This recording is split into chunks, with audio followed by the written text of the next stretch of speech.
अस्सलाम वालेकुम। मेरी आवाज़ आ रही है तो आप चार्ट में जो है वो ओके लिख दें। क्लास को स्टार्ट करते हैं। आज हम फंक्शंस को सीखने जा रहे हैं कि बेसिकली फंक्शंस होते क्या हैं, इनको हम बनाते क्यों हैं और क्यों इस्तेमाल करते हैं। आज हम पढ़ने जा रहे हैं फंक्शंस।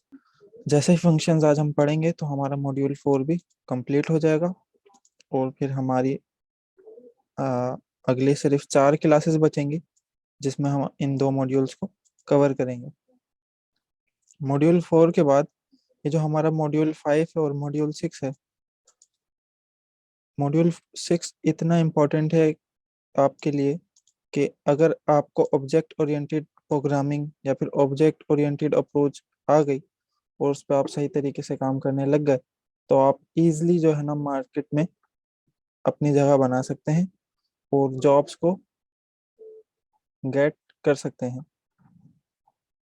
आखिरी में आप मुझे याद दिलाया जाएगा कि मैं आपको दिखाऊंगा कि पाइथन प्रोग्रामिंग को सीखते हुए आप किस तरीके की जॉब्स ले सकते हैं और किस तरीके का जो है ना काम इंटरनेशनल मार्केट में कर सकते हैं। आज के अपने टॉपिक का जो है ना वो उसकी शुरुआत करते हैं और फंक्शंस का थोड़ा सा ओवरव्यू लेते हैं। उसके बाद उसको सीखते हैं कि उसकी प्रोग्रामिंग किस तरीके से की जाए। उससे पहले आगे बढ़ने से पहले मैं आपको एक कन्फ्यूजन दूर कर दूं जो कि हम कल पढ़ रहे थे कि वाइल के लूप में पास का इस्तेमाल करना। मैं यहाँ पे आई इज इक्वल्स टू रन कर देता हूँ। मैंने रन कर दिया और वाइल का लूप कब तक चले जब तक आई हमारे पास ग्रेटर देन है 5 से। और इसके अंदर मैं ये बोल रहा था कि आप पास का इस्तेमाल करेंगे तो ये इन्फिनाइट लूप नहीं चलेगा, जबकि ये इन्फिनाइट लूप चल रहा था, जिसको हम दोबारा चेक कर लेते हैं। मैं इसको रन करता हूँ और ये मेरे पास ये इन्फिनाइट चल रहा है। ये स्टार साइन मुझे क्या शो कर रहा है कि आपका लूप इन्फिनाइट चल रहा है, अभी भी अपनी रनिंग प्रोसेस स्टेट में है। तो इस बात को क्लियर करें कि जब तक आपको लूप को एंड करने के लिए जो है ना कोई ना कोई स्टेटमेंट जरूर लगवानी पड़ेगी।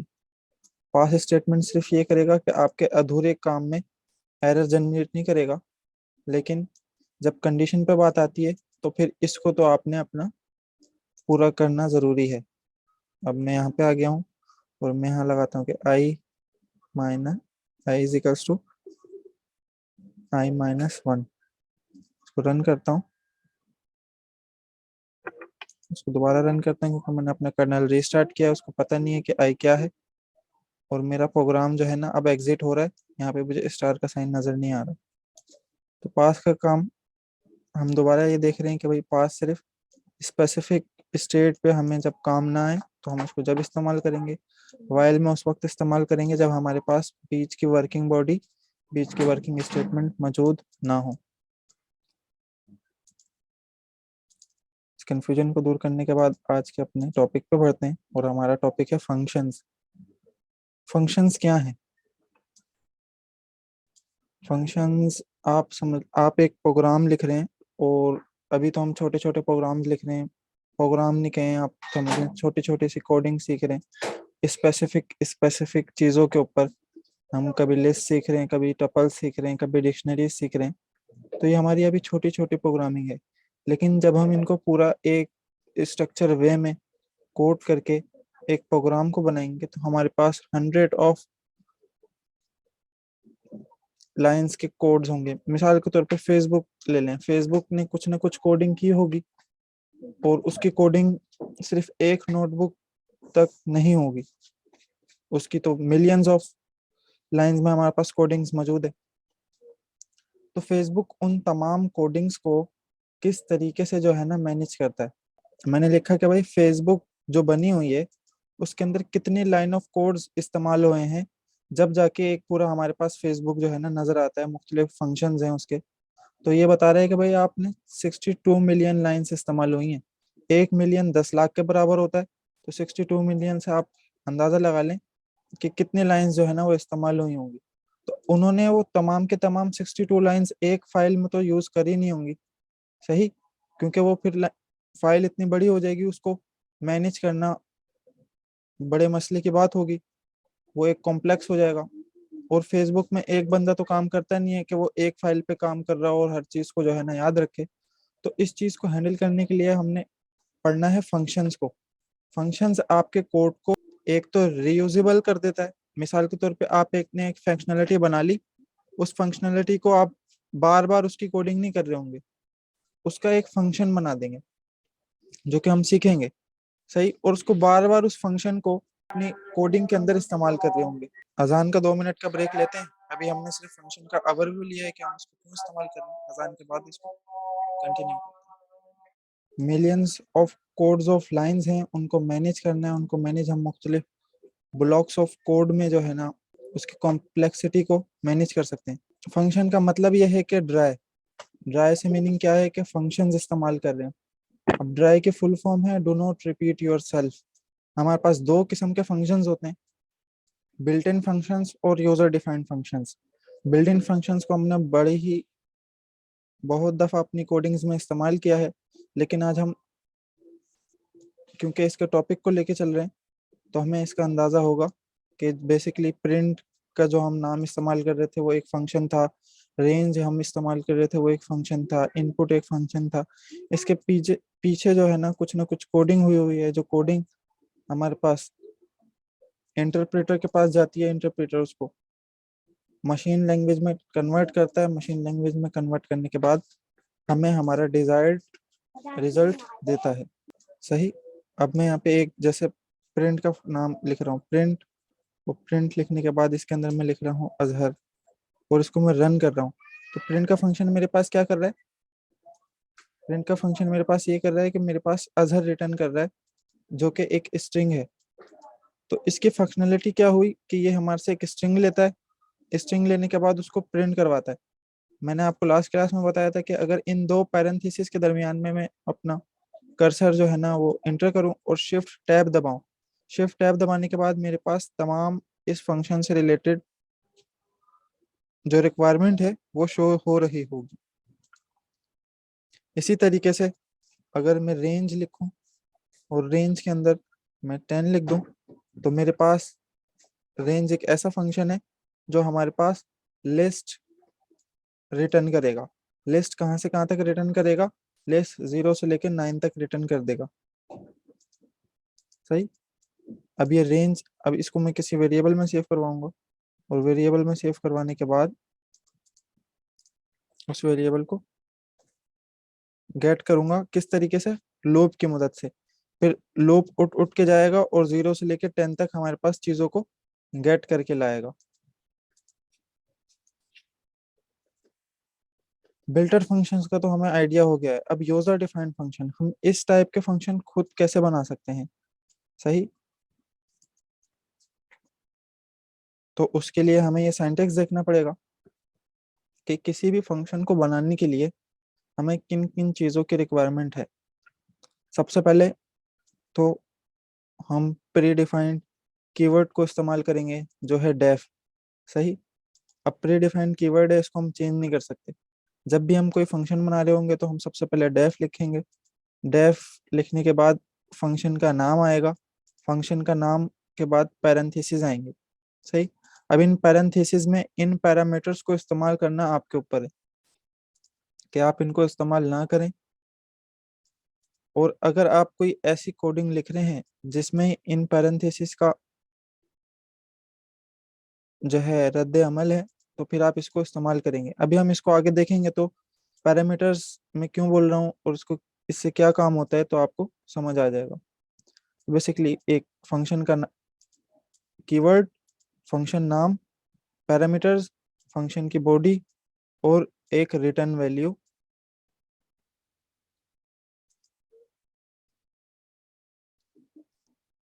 यहाँ पे और डिटेल में लिखा हुआ है कि फंक्शन का नाम वगैरह जो मैंने आपको बातें बताई।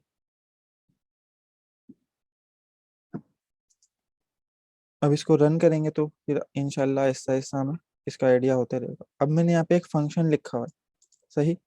अब फंक्शन लिखने के बाद मैंने फंक्शन जैसे कि मैंने बताया फिर फंक्शन का नाम आएगा। फंक्शन का नाम आप कुछ भी दे सकते हैं,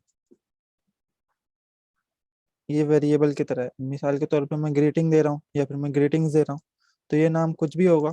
फिर उसके बाद जैसे मैंने बताया कि पैरेंथेसिस आप लगाएंगे, पैरेंथेसिस लगाने के बाद कॉलन का साइन, जिस तरीके से हम अपने लूप्स में कॉलन का साइन इस्तेमाल करते हैं। उसके बाद print welcome to Python for data science. सही। अब ये फंक्शन की बॉडी आ गई। अब इस बॉडी के अंदर मैं कुछ भी लिख सकता हूँ, जो मैं अपनी चीज परफॉर्म करवाना चाह रहा हूँ, मैं जो चाहता हूँ कि भाई वो रीयूजेबल हो। मिसाल के तौर पे अब मैंने ये लिख दिया welcome to Python for beginners. सही। अब मैं चाह रहा हूँ कि भाई ये लाइन ऑफ कोड मुझे अपनी कोडिंग के अंदर जो है ना इस्तेमाल करनी है, हर बच्चे की एंट्रेंस पे। मतलब मैं एक कोड लिख रहा हूँ और ये लाइंस को मैं 10 दफा इस्तेमाल कर रहा हूँ, मुझे 10 दफा लिखना पड़ रहा है print welcome to Python for beginners. जबकि मैं एक अगर फंक्शन लिख दूं और उस फंक्शन का सिर्फ नाम में कॉल करूं, तो आप देखें मेरे पास क्या रिटर्न होगा। मेरे पास लिखा हुआ आ गया welcome to Python for beginners. मैं दोबारा ये फंक्शन कॉल कर दूं कहीं पे भी अपनी कोडिंग के अंदर, तो मेरे पास क्या रिटर्न हो जाएगा, पाइथन फॉर बिगनर्स। तो हम अपने कोड को ऑटोमेट कर रहे हैं आसान अंदाज में। ये देखें, अब कहीं पे भी मुझे ये लाइन ऑफ कोड चाहिए, मिसाल के तौर पे यहाँ कोई ऐसा पैराग्राफ लिखा हुआ है या फिर कोई ऐसी बड़ी कोडिंग लिखी हुई है, कोई रूल्स एंड रेगुलेशंस हैं जो आपको कोडिंग के दौरान हर यूजर की डिस्क्रिप्शन में लिखने पड़ रहे हैं, तो आप उसको सिर्फ एक फंक्शन की मदद से करेंगे। उससे हमारे पास कोड की कॉम्प्लेक्सिटी दूर होगी। कोड की कॉम्प्लेक्सिटी दूर होने के साथ साथ हमारी लाइन ऑफ कोड्स कम हो जाएंगे। सिर्फ एक सिंगल फंक्शन के नाम से आप उस तमाम फंक्शन की फंक्शनलिटीज को यूज कर सकते हैं। अभी देखें, अभी तक जो है ना मैंने ये फंक्शन बनाया और रन कर दिया। सही। ये मैंने फंक्शन बनाया और फंक्शन को रन कर दिया। अब जब मैंने इस फंक्शन को रन कर दिया ना, तो बेसिकली पाइथन को सिर्फ ये पता चला कि भाई एक फंक्शन है और उस फंक्शन का नाम ये है, ग्रीटिंग्स। सही। पाइथन ने इसके अंदर की किसी भी कोडिंग को रन नहीं किया। मेरी बात को समझे, मैंने लिखा XYZ।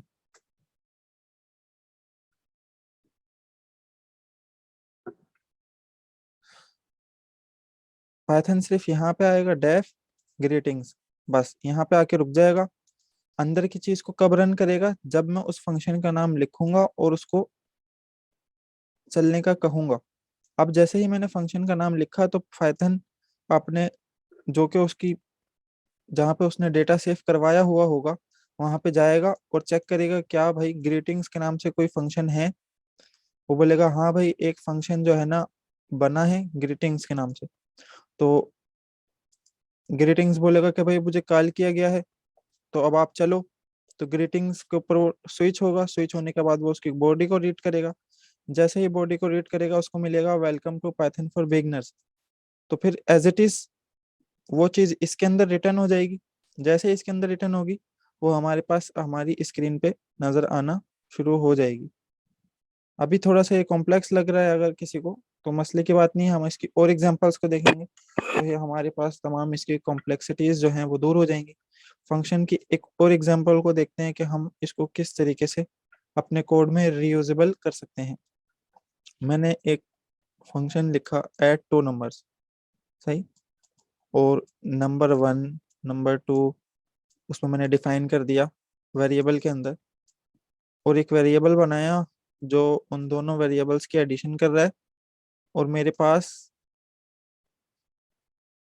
प्रिंट की कमांड उन दोनों एडिशंस को प्रिंट कर रही है। अब जब भी मैं इस फंक्शन को कॉल करूंगा तो मेरे पास 9 आ जाएगा।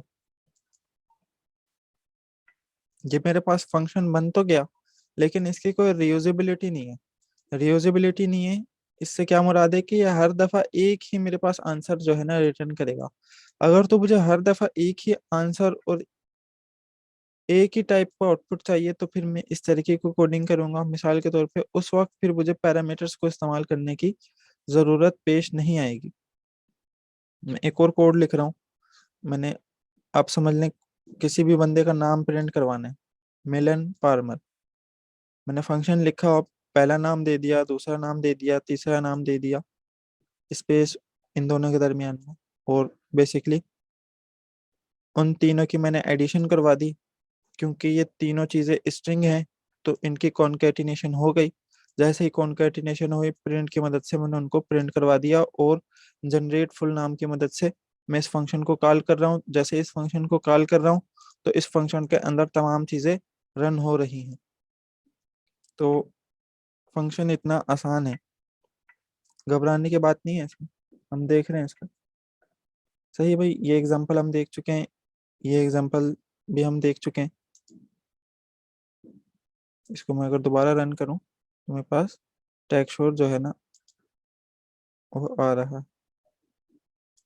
Clear all outputs.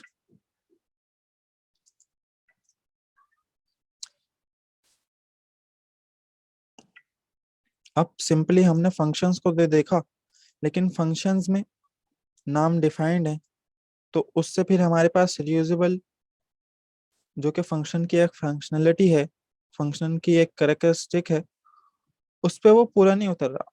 अब उस चीज को इस्तेमाल करने के लिए हमें फंक्शंस के अंदर कुछ पैरामीटर्स को पास करना पड़ेगा, जब ही जाके हमारे पास फंक्शन एक बेहतरीन तरीके से अपनी खसूसियात को शो कर सकेगा।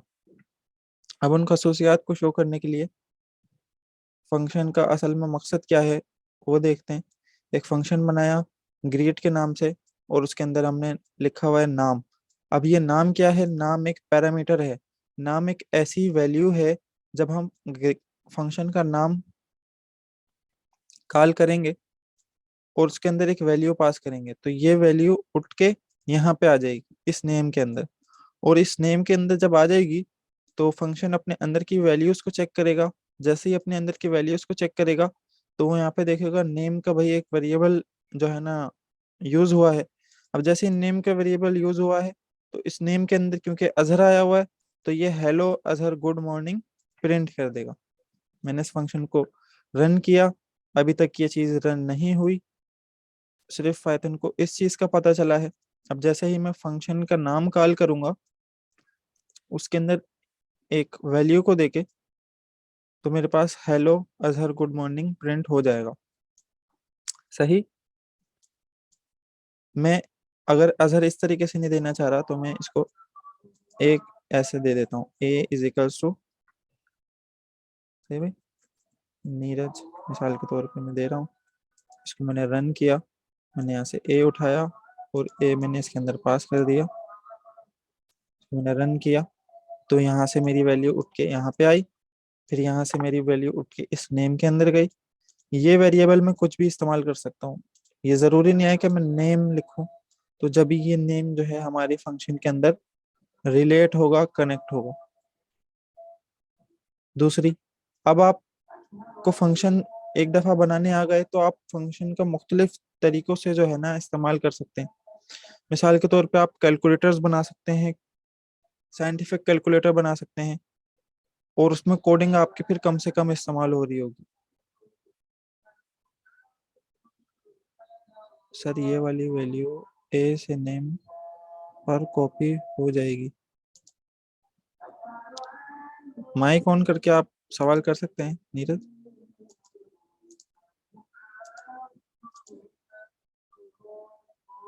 हाँ, असल में ये वाला नाम उठ के यहाँ पे आ गया। अब क्योंकि इस फंक्शन को कोई वैल्यू चाहिए थी, हमने यहाँ पे बताया हुआ है इसको कि भाई आप जब भी चलोगे आप कोई ना कोई पैरामीटर लोगे। मिसाल के तौर पे मैंने इसको खाली कर दिया। सही। अब ये फंक्शन जब चलेगा ना तो ये कोई भी पैरामीटर नहीं ले रहा। इन पैरेंथेसिस के दरमियान में अगर आप कोई पैरामीटर दोगे तो फिर उसको एक्सेप्ट करेगा वो। अब मैं ग्रीट चलाता हूँ सिर्फ ना, तो मेरे पास एरर आ रहा है। मेरे पास एरर क्या आ रहा है? मेरे पास एरर ये आ रहा है कि भाई missing one required positional argument. अब पोजिशनल आर्ग्यूमेंट क्या होते हैं इसको हम देखेंगे, लेकिन आर्ग्यूमेंट मींस पैरामीटर, कि भाई एक पैरामीटर मिसिंग है जिसका नाम है नेम। आपने फंक्शन बनाया है, अभी मैंने इसको रन नहीं किया, इसको मैं दोबारा रन कर रहा हूँ, जिसका नाम है ए। तो हम जब इस फंक्शन को रन करेंगे तो हमें कोई ना कोई वैल्यू पास करनी होगी। जैसे ही मैं इसके अंदर ए पास करूंगा तो मेरे पास ए से वैल्यू उठ के यहाँ पे आ जाएगी, और यहाँ से मेरे पास वो वैल्यू फंक्शन को पास हो रही होगी। अब जैसे ही वो फंक्शन को पास होगी तो वो फंक्शन उस वैल्यू को अपने अंदर स्टेटमेंट में इस्तेमाल कर सकता है, अगर तो हमने इस्तेमाल की है। जैसे ही मैं इसको रन करूंगा तो ए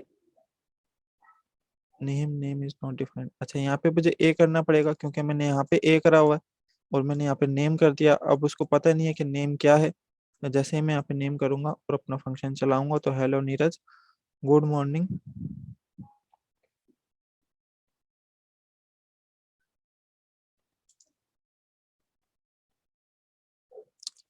अच्छा, अब इसे पता है नेम के पैरामीटर में पर्सन नेम आएगा।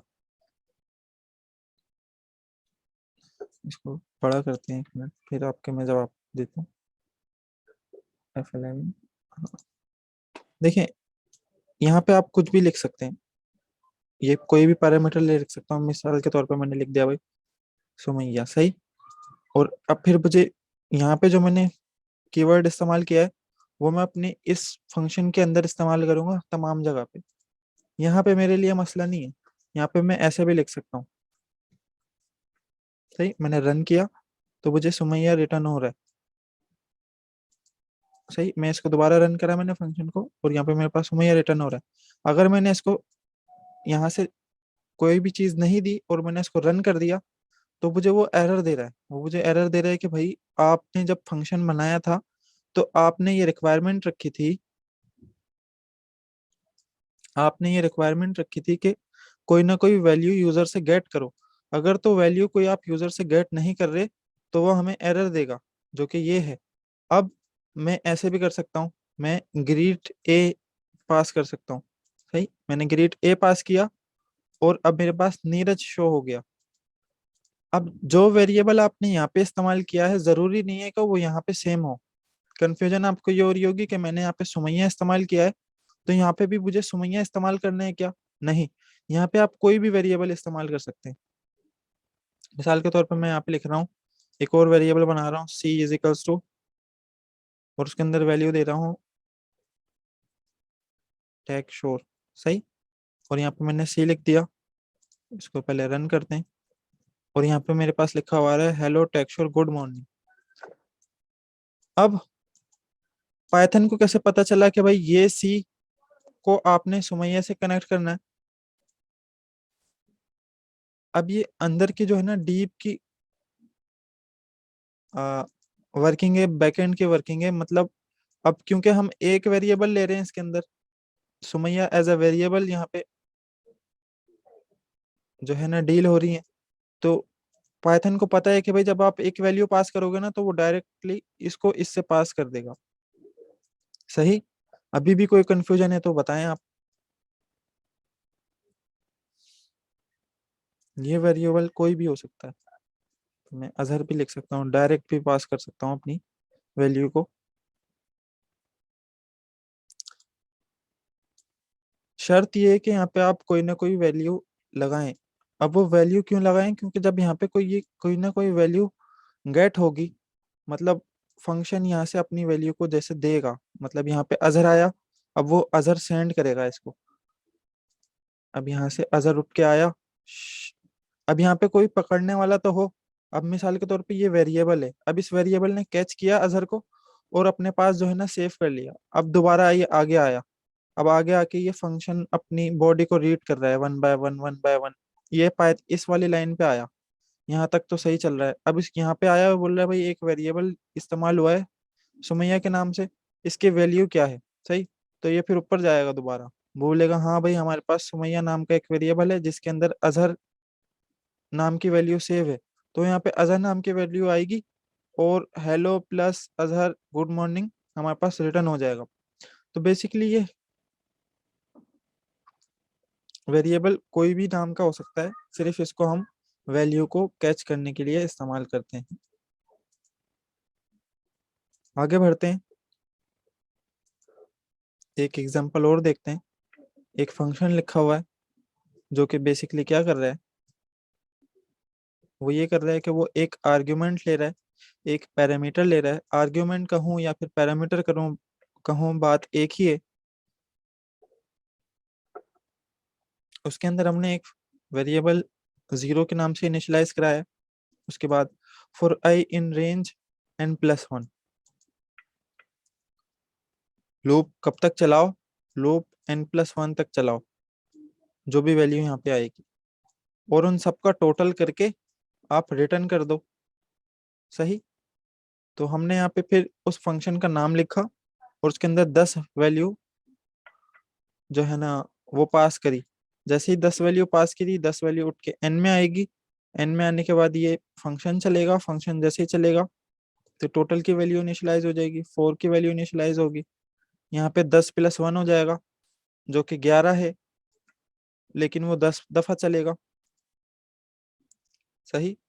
तो ये जब तक चलेगा जब तक तमाम वैल्यूज उठ के टोटल में एडिशन नहीं हो जाती। इसका पता है आपको कि इसको किस तरीके से कर सकते हैं? इसका मतलब ये है, total is equals to total plus I. सही। इस तरीके से लिखें इस कोड को, या फिर इस तरीके से लिखें, बात एक ही है। ये हमारे पास बेस्ट प्रैक्टिस है और ये हमारे पास बिगनर प्रैक्टिस है। अब इस कोड को रन करते हैं। तो जैसे ही ये रन हुआ तो हम इसने सबसे पहले हमें 55 रिटर्न कर दिया, और जैसे ही हमारे पास दूसरा फंक्शन हमारा रन हुआ तो उसने हमारे पास उसका जो है 100 का सम रिटर्न कर दिया, 1 से लेकर 99 वैल्यूज तक। अब आप देख रहे होंगे कि यार इसने रिटर्न तो किया, लेकिन पच नन बीच में आ रहा है और नन बीच में आ रहा है, ये क्या चीजें हैं? सही। मैं अब इस फंक्शन को उठाता हूँ, इसको कॉपी करता हूँ और इसको यहाँ चलाता हूँ। सही। अब यहाँ पे मेरे पास नन क्यों नहीं आया? इस फंक्शन को उठाता हूँ और इस फंक्शन को उठाता हूँ और यहाँ पे रिटर्न करता हूँ, तो 55 और 50 50 आ रहा है। लेकिन जब हम प्रिंट के पैरामीटर में इसको पास कर रहे हैं तो हमारे पास एक वैल्यू आ रही है नन। इसको हम आगे समझेंगे। हमने सबसे पहले जब क्लास का आगाज किया था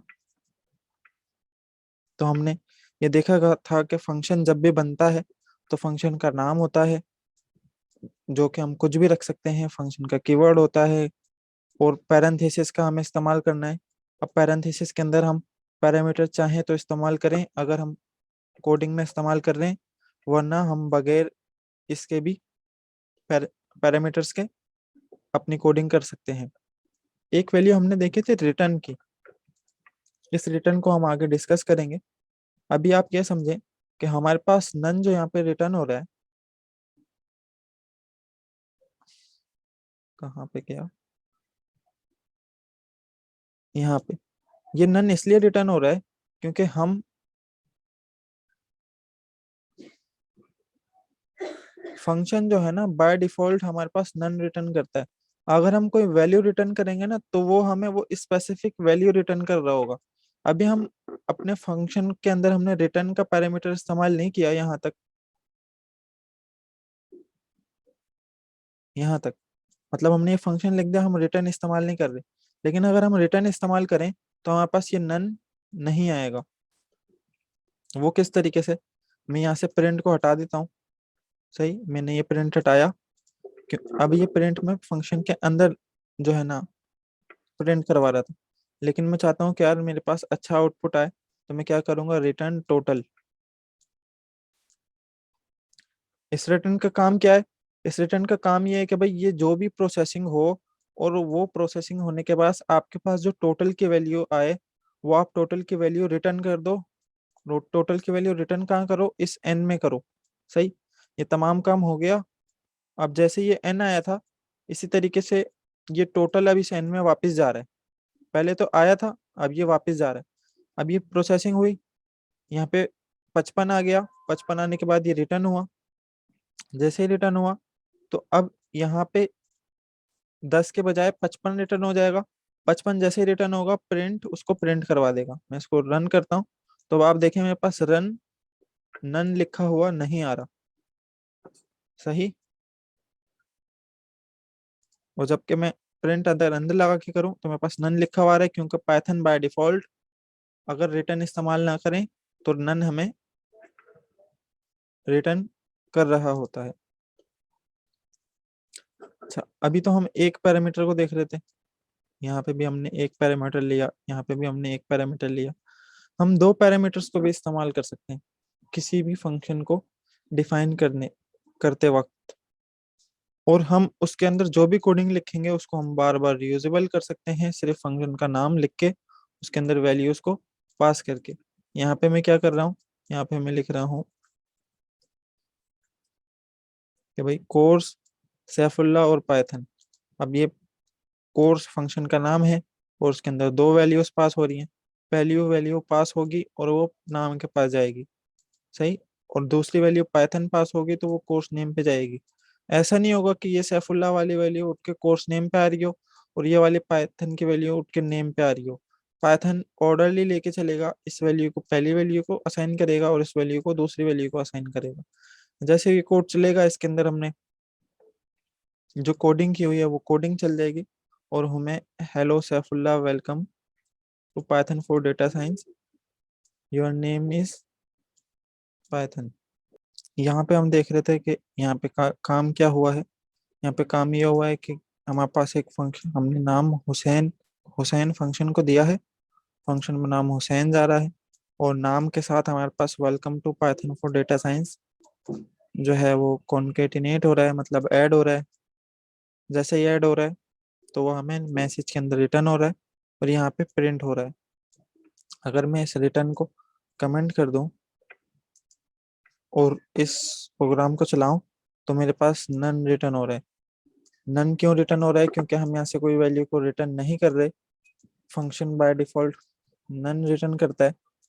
जब हम उसको बताएंगे कि हाँ भाई कोई ना कोई वैल्यू रिटर्न करो, जब भी वो हमें वैल्यू को रिटर्न करेगा। सही।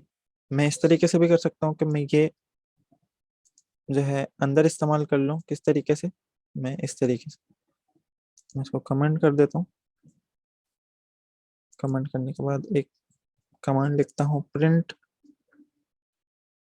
और उस प्रिंट के अंदर मैं लिख देता हूँ मैसेज।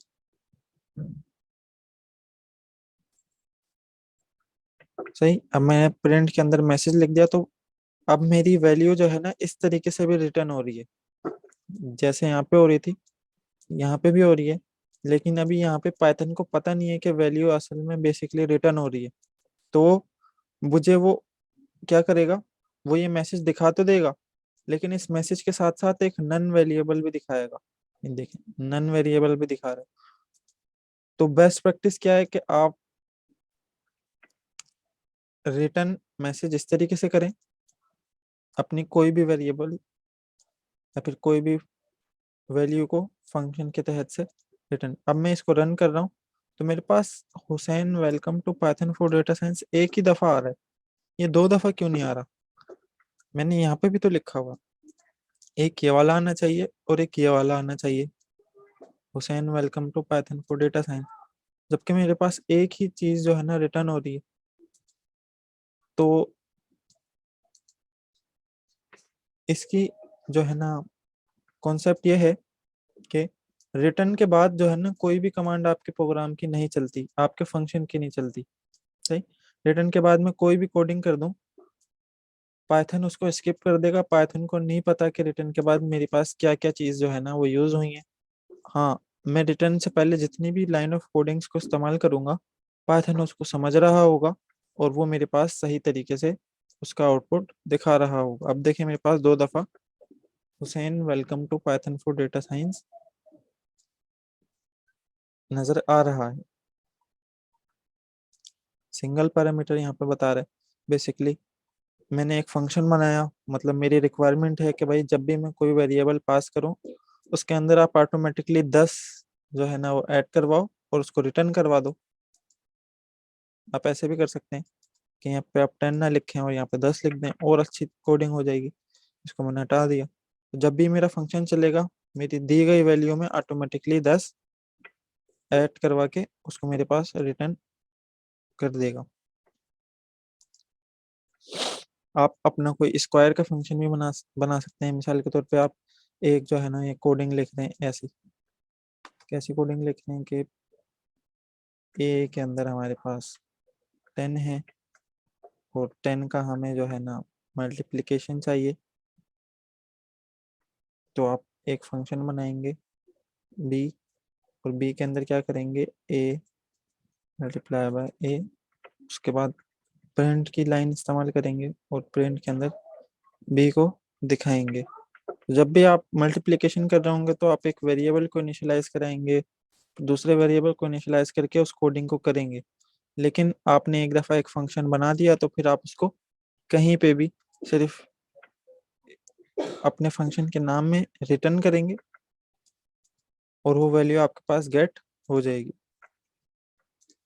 यहाँ पे भी यही हो रहा है। 9, एरिया ऑफ सर्कल का फार्मूला बना लिया आपने, एरिया ऑफ फंक्शन का फंक्शन बना लिया। जैसे ही मैं इसको रन करूंगा मेरे पास मेरी दी गई वैल्यू की डिजायर्ड वैल्यू रिटर्न हो जाएगी। इस तरीके के हमें असाइनमेंट्स भी मिलते हैं जो कि आपको दिए जाएंगे, या फिर कोई आपका और मैथमेटिकल फार्मूला है जो आपको लग रहा है कि यार पाइथन के अंदर जो है ना मौजूद नहीं है। अच्छा, कोई और अगर आपके पास फार्मूला हो तो उसका भी फिर आप फंक्शन बना के इस्तेमाल कर सकते हैं। अभी तो सिर्फ आप इस्तेमाल कर रहे हैं, आप कोई अगर ऐसा यूजेबल फार्मूला बना लेते हैं कि यार दुनिया को उससे जो है ना बड़ा फायदा होगा, आपकी कम्युनिटी को फायदा होगा, तो फिर आप उसको पब्लिश भी कर सकते हैं पाइथन की लाइब्रेरीज में। जैसे कि हमारे पास प्रिंट का फंक्शन जो है ना किसी नाम को प्रिंट करवाता है, मैंने शुरू में बताया था। रेंज का फंक्शन हमारे पास किसी लिस्ट को बनाता है। तो फिर आप अपना भी इस तरीके के फंक्शंस को क्रिएट कर सकते हैं और उसको पब्लिश कर सकते हैं, कैलकुलेटर बना सकते हैं। अब जैसे कि मुझे जब भी कोडिंग के अंदर एडिशन करवानी होगी तो मैं इस तरीके की लाइन ऑफ कोड को इस्तेमाल करूंगा और प्रिंट की मदद से उसको अपना आउटपुट दिखाऊंगा। जबकि मैं एक फंक्शन बना दूंगा, उस फंक्शन के अंदर मैं उन लाइंस को इस्तेमाल करके बार बार इस्तेमाल कर सकता हूँ। अब मैं इसको रन करूंगा तो मेरे पास एक कैलकुलेटर बन गया। मेरे पास कैलकुलेटर क्या कर रहा है, दो वैल्यूज को ऐड करवा रहा है और उनकी एडिशन मेरे पास रिटर्न करवा रहा है। जो वैल्यू रिटर्न होगी आप उसको किसी वेरिएबल के अंदर असाइन भी करवा सकते हैं। अब उस वेरिएबल को अपने पास कहीं पे भी प्रोग्राम में इस्तेमाल कर सकते हैं। मैं अगर चाहूँ इस वेरिएबल को असाइन नहीं करना तो मैं डायरेक्टली इस फंक्शन को प्रिंट के अंदर भी कॉल कर सकता हूँ। पाइथन के अंदर अगर आपने मैथ्स करनी है तो आप जी फंक्शंस को इस्तेमाल करते हैं, लेकिन पाइथन के अंदर जो है ना तमाम मैथमेटिक्स के फंक्शंस जो है ना मौजूद हैं। सही, तमाम के तमाम मैथमेटिक्स के फंक्शंस मौजूद हैं। हाँ, अगर आप कोई ऐसा फंक्शन ला रहे हैं जो कि नया है तो फिर आप उसको जो है ना क्रिएट कर सकते हैं। हमारे पास एक लाइब्रेरी है इम्पोर्ट मैथ के नाम से। इस मैथ की लाइब्रेरी के अंदर, अब लाइब्रेरी क्या होती है सबसे पहले तो मैं आपको ये क्लियर कर दूं। लाइब्रेरी ऐसी चीज होती है जिसके अंदर जो है ना कम्युनिटी ने, कोडर्स ने तमाम चीजों को अपना बना के सेव कर दिया होता है। मतलब इस मैथ के अंदर अब हमारे पास तमाम फंक्शंस हैं, स्क्वायर का, सम का। अब मैंने इसको रन किया, सबसे पहले तो हमारे पास एरर आ रहा है। एरर हमारे पास यहाँ पे आ रहा है, रिजल्ट इस तरीके से। अब हमारे पास एरर नहीं आ रहा। अब मेरे पास ये लाइब्रेरी इंपोर्ट हो गई है। अब मुझे देखना है कि भाई इस लाइब्रेरी के अंदर क्या क्या है। मैंने लिखा पाइथन की भी मैथ लाइब्रेरी में क्या क्या है और उसके फंक्शंस क्या क्या हैं। अब देखें तमाम मेरे पास जो है ना मैथ के फंक्शंस आ गए। अब इन मैथ के फंक्शंस को इस्तेमाल किस तरीके से करना है ये बता रहा है मुझे। मैथ डॉट सम ए प्लस बी, इस तरीके से मैं लिखूंगा math LCM, math dot function LCM. LCM हमें 10 का चाहिए, तो 10 का एलसीएम मेरे पास रिटर्न हो गया। अब ये फंक्शंस फिर आप यहाँ से गेट करेंगे कि हर चीज का फंक्शन क्या है। किसी भी चीज का रिमाइंडर चाहिए, आप रिमाइंडर लिखेंगे, फंक्शन का नाम पास करेंगे और रिमाइंडर हमारे पास किसी दो वेरिएबल्स का होता है। जैसे ही करेंगे तो रिमाइंडर हमारे पास इन दोनों चीजों का 0 आ रहा है। अब इस रिमाइंडर में जो है ना कोई इस तरीके की कोडिंग हुई होगी। मिसाल के तौर पे किसी ने जो है ना फंक्शन बनाया होगा और उसके अंदर कोडिंग्स लिखी होगी। अब यहाँ पे अगर मैं एरिया ऑफ सर्कल लिख दूं जो कि इस नाम से नहीं होगा मेरे पास, उसका कोई ना कोई और नाम होगा छोटा सा जो कि स्टैंडर्ड होगा, तो मेरे पास फिर वो एरिया ऑफ सर्कल रिटर्न कर रहा होगा। अब मैं 10 लिख के अगर इसको रन करूँ, मेरे पास एरर आ गया। अब मुझे सर्च करना पड़ेगा कि भाई मैथ का एरिया ऑफ सर्कल का फार्मूला क्या है। मैं लिखूंगा एरिया। अब ये चीजें कहाँ पे आ जाती हैं, अब ये चीजें हमारे पास सेल्फ लर्निंग के अंदर आ जाती हैं। जब भी हम कोई चीज को सीखने जा रहे होते हैं, तो फिर हमें वक्त के साथ साथ उससे रिलेटेड चीजों को एक्सप्लोर करना पड़ता है। अब यहाँ पे मुझे पूरी कोडिंग दिखा रहा है एरिया ऑफ सर्कल की। सही। तो इस तरीके से आप अपनी चीजों को डिफाइंड और बेहतरीन तरीके से लेके चल सकते हैं। वो हमारा असल में टॉपिक नहीं था, लेकिन हमें क्योंकि एक्सप्लोर करना था, तो इस तरीके से फिर हम उसको ले सकते हैं। अब यहाँ पे मैंने लिखा था मैथ और एलसीएम। एक चीज और क्लियर कर दूं कि इसको मैंने फिर रन किया था और मेरे पास 10 रिटर्न हो रहा था। ये मैथ मैंने क्यों लिखा, ये मैथ मैंने इसलिए करा कि मैंने यहाँ पे मैथ में से जो है ना एलसीएम को उठाना है। जब भी मैं किसी चीज के अंदर से किसी चीज को उठाऊंगा, तो उसको पहले हवाला दूंगा कि भाई एलसीएम का फंक्शन कहाँ से उठाओ, एलसीएम का फंक्शन मैथ में से उठाओ। क्योंकि हमने अपनी कोडिंग के अंदर अभी एलसीएम तो बनाया नहीं है कोई फंक्शन, तो फिर वो एरर देगा कि भाई एलसीएम डिफाइंड नहीं है। तो यहाँ पे मैंने मैथ लिख दिया और उसको रन कर दिया, तो हमारे पास 10 उसका आउटपुट आ गया। कोई भी फंक्शन बना सकते हैं। अभी हमारे पास तमाम एग्जांपल्स आ रही हैं, इसको हम खाली रन करते हैं। किसी भी एग्जांपल पे आपको कोई सवाल हो, तो आप वो सवाल कर सकते हैं। जैसे कि एक एक कैलकुलेट एज का मैंने जो है ना फॉर्मूला बना लिया और फंक्शन बना लिया। कैलकुलेट एज लिखा, दो पैरामीटर्स मेरे से ले रहा है, कैलकुलेट ईयर और बर्थ ईयर। जब हम इसको ये दो वेरिएबल्स पास करेंगे, तो ये हमें बता देगा कि भाई आपकी एज क्या है। सही। हमने फार्मूला क्या लगाया है कि उसका करंट ईयर में से उसका बर्थ ईयर को माइनस कर दो, तो उसकी एज जो है ना वो रिटर्न हो जाएगी। तो अभी करंट ईयर क्या चल रहा है, 2021 चल रहा है। और मिसाल के तौर पे मैं यहाँ पे लिखूं कि भाई अगर मैं 2000 में पैदा हुआ था, तो मेरी एज क्या है। मैं चीज़ों को जो है ना आसान बनाना चाह रहा हूँ, तो मैं इस टाइप की कोडिंग करूंगा, मैं रन करूंगा, मेरे पास 21 रिटर्न हो जाएगा। अब ये आप कॉपी करके अपने किसी प्रोग्राम में भी बना सकते हैं। मतलब एक आपने साइट बना दी, अब साइट में यहाँ पे जो है ना बंदा आ रहा है अपनी जो है ना एज मालूम करने के लिए। हम यहाँ पे देख लेते हैं एज कैलकुलेटर। मैंने एज कैलकुलेटर लिखा, हमारे पास मुख्तलिफ वेबसाइट आ रही है। मैंने पहली वेबसाइट पे क्लिक किया। जैसे ही मैंने पहली वेबसाइट पे क्लिक किया, तब ये मेरे से पूछ रहा है कि डेट ऑफ बर्थ बताओ। मैंने यहाँ पे अपनी डेट ऑफ बर्थ डाल दी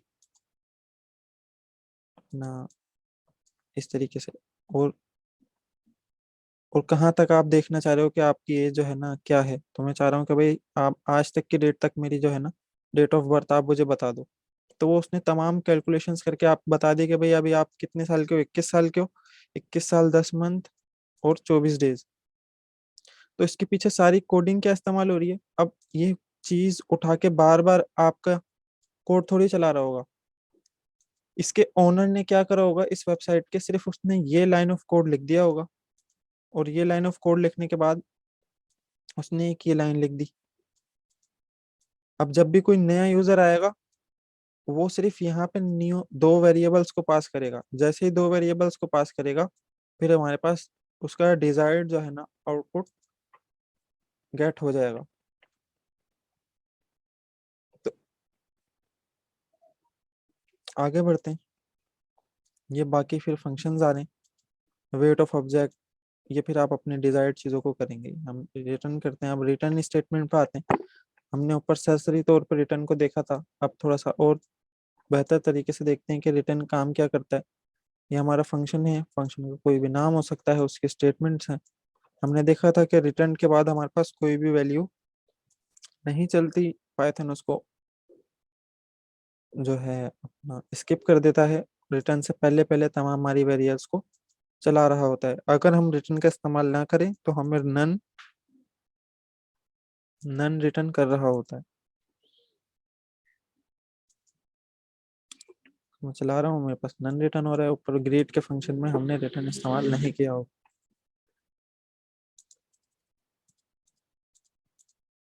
ये देखें, यहाँ पे हमने नन इस्तेमाल नहीं किया, जब ये ऐसा हमारे पास एरर आ रहा है। अगर मैं रिटर्न यहाँ पे कुछ भी ना करूँ, खाली प्रोग्राम को मैंने रन कर दिया, इस फंक्शन को बिना कोई चीज़ को रिटर्न करवाए हुए, और अब मैं अपने फंक्शन पे आऊं तो मेरे पास नन रिटर्न नहीं होगा। नन रिटर्न इसलिए हो रहा है, अच्छा गलती ये है, आप लोग भी मुझे नहीं बता रहे और मैं भी परेशान हो रहा हूँ बार बार। हम जो फंक्शन इस्तेमाल कर रहे हैं वो है ग्रीट, सही। यहाँ पे फंक्शन लिखा हुआ है ग्रीटिंग्स। तो अगर इस फंक्शन में मैं कोई भी चीज जो है ना चेंज करूं तो उस फंक्शन पे तो असर पड़ने वाला ही नहीं। समझे बात को? अभी देखें यहाँ पे ग्रीटिंग्स है, ये तो कोई और ही फंक्शन है, और हम जो ये चीज यहाँ पे चेंज कर रहे हैं वो है ग्रीट। तो ये सारा का सारा मसला है, जब भी ये नन रिटर्न हो रहा है। मैं जब भी इस चीज से परेशान हुआ कि जब मैंने वहाँ पे चीजों को अपडेट कर दिया, अपडेट करने के बाद भी ये रन क्यों नहीं कर रहा। आगे बढ़ते हैं।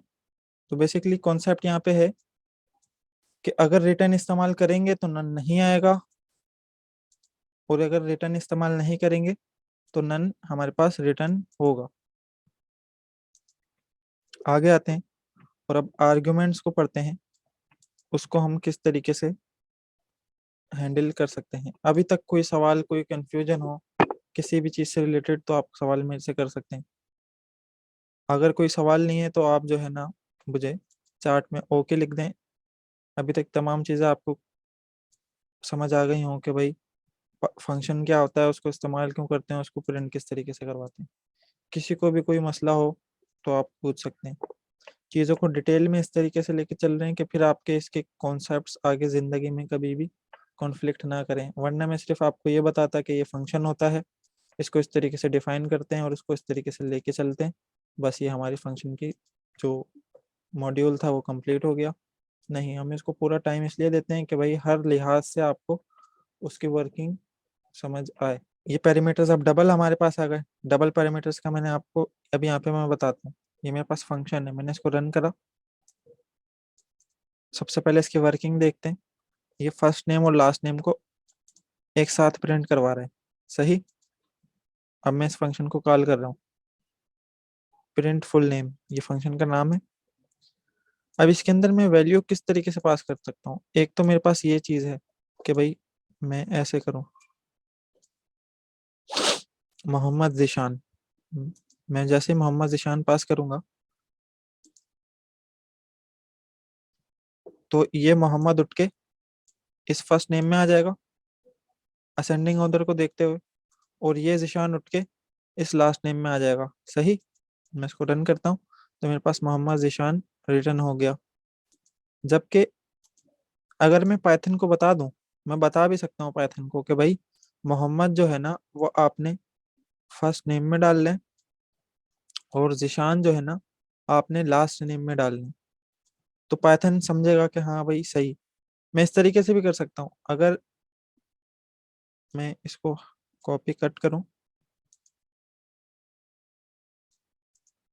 और कट करने के बाद मैं फर्स्ट नेम बाद में डाल दूँ तो तब भी मेरा प्रोग्राम चलेगा, क्योंकि पाइथन को पता है कि कौन सी चीज़ किस में डालनी है। तो इस तरीके से भी हम वैल्यूज को पास कर सकते हैं।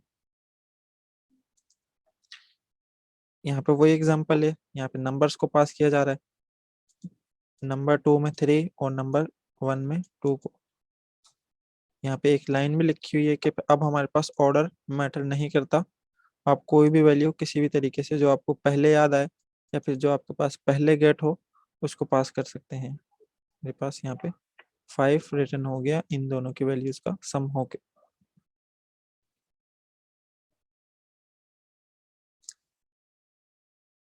अब एक और चीज के, आपने एक ऐसा फंक्शन बनाया जिसके अंदर हर किस्म के जो है ना फंक्शंस परफॉर्म हो रहे हैं। एडिशन भी हो रहा है, सब्ट्रैक्शन भी हो रहा है, मल्टीप्लिकेशन भी हो रहा है और डिवीजन भी हो रहा है। अब आपको इन तमाम चीजों की वैल्यूज को जो है ना प्रिंट करवाना है, सही। तो फंक्शन में तो हमने देखा था कि यार एक ही वैल्यू रिटर्न हो सकती है, लेकिन अब तो हमारे पास यार 4 किस्म की अलग अलग वैल्यूज जो है ना रिटर्न हो रही हैं। तो इन 4 तरह की वैल्यूज को किस तरीके से हैंडल किया जाए और ये किस तरीके से काम करती हैं। तो वो इस तरीके से है कि रिटर्न में आप जितनी वैल्यूज को रिटर्न करेंगे वो असेंडिंग ऑर्डर में उठ के हमारे पास जो है ना, हमने जो वेरिएबल में हम उसको असाइन करवा रहे होंगे उनके अंदर असाइन हो जाएंगे। देखें अब यहाँ पे एक फंक्शन बनाया हुआ है, दो वेरिएबल्स को ले रहा है और उस पर तमाम चीज़ों को एडिशन, सब्ट्रैक्शन, मल्टीप्लिकेशन और डिवीजन परफॉर्म कर रहा है। परफॉर्म करने के बाद हर वैल्यू हर एक न्यू वेरिएबल में असाइन हो रही है।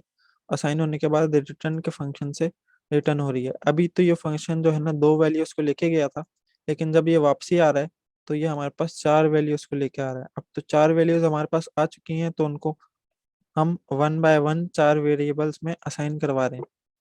ये काम अगर हम डेप्थ में देखें तो इस तरीके से हो रहा है। इस तरीके से हो रहा है कि ए में उठ के हमारे पास सबसे पहले ऐड है यहाँ पे, और यहाँ पे सबसे पहले ए है, तो ए उठ के ऐड में आ रहा है। सही। तो यहाँ पे वहाँ बी है, तो बी के अंदर हमारे पास क्या आ रहा है, सब्ट्रैक्ट आ रहा है। ऑर्डर मैटर करता है यहाँ पे हमारे पास। सही। जिस ऑर्डर में हमने चीजों को डिफाइन किया हुआ होगा उस ऑर्डर में चीजें हमारे पास आगे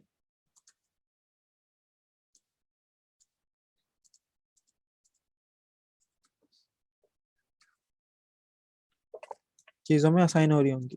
इस तरीके का मैंने आपसे क्विज में सवाल भी किया था कि किसी भी वेरिएबल्स को बेस्ट वे में असाइन करने का हमारे पास क्या तरीका है। तो इस तरीके से भी आप वेरिएबल्स को असाइन कर सकते हैं। अगर मैं इसकी एक और एग्जांपल दिखाऊं, इसको मैं कॉपी करूं। सही।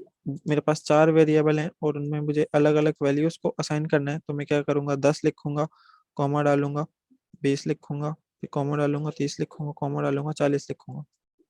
तो अब ये 10, 20, 30 ABCD में ऑर्डरली असाइन हो जाएगा और हमारे पास उसका जो है ना आउटपुट आ जाएगा। हमारा फंक्शन जो है ना वो हर किस्म के डेटा टाइप को रिटर्न कर सकता है, वो चाहे स्ट्रिंग हो, वो चाहे फ्लोट हो, वो चाहे बूलियन हो। तो बूलियन से हमारे पास क्या होगा, तो उसकी एक एग्जांपल ये हमारे सामने है कि हमने एक ऐसा फंक्शन बनाया है जो कि ये चेक कर रहा है कि हमारे पास हमारा दिया गया नंबर आया कि इवन है या नहीं। अगर तो इवन है तो ट्रू रिटर्न कर दो, और अगर ऑड है तो फॉल्स रिटर्न कर दो। तो ये हमारा फंक्शन चलेगा। यहाँ पे हमारा वेरिएबल आएगा, टू से डिवाइड होगा। अब क्योंकि वो नंबर इवन होगा, टू होगा मिसाल के तौर पे, 2 डिवाइडेड बाय 2, रिमाइंडर जीरो आएगा। रिमाइंडर जीरो आएगा तो मिसाल के, तो हमारा जो नंबर है वो इवन है। अगर रिमाइंडर जीरो नहीं आता तो वो हमारे पास रिटर्न फॉल्स करेगा, जो कि एक ऑड नंबर है। फंक्शन से हम सिंगल वैल्यूज भी रिटर्न करवा सकते हैं। सिंगल वैल्यूज के साथ साथ हम पूरी की पूरी लिस्ट भी किसी फंक्शन से रिटर्न करवा सकते हैं।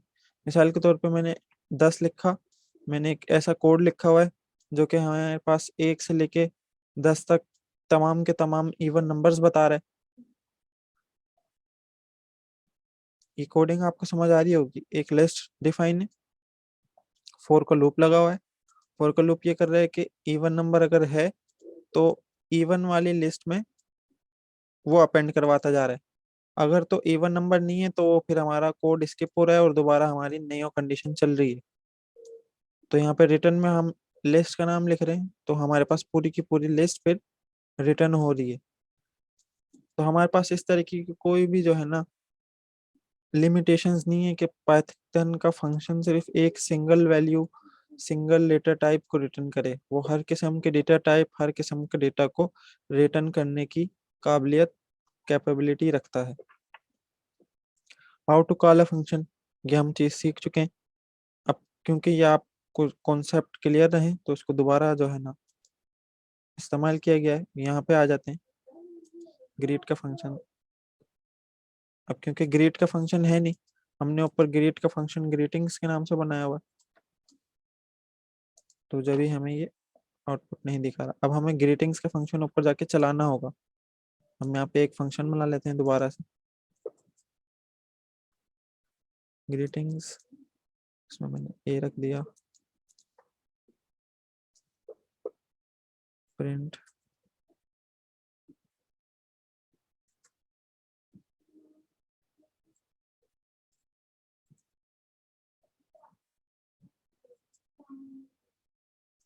इसको रन किया।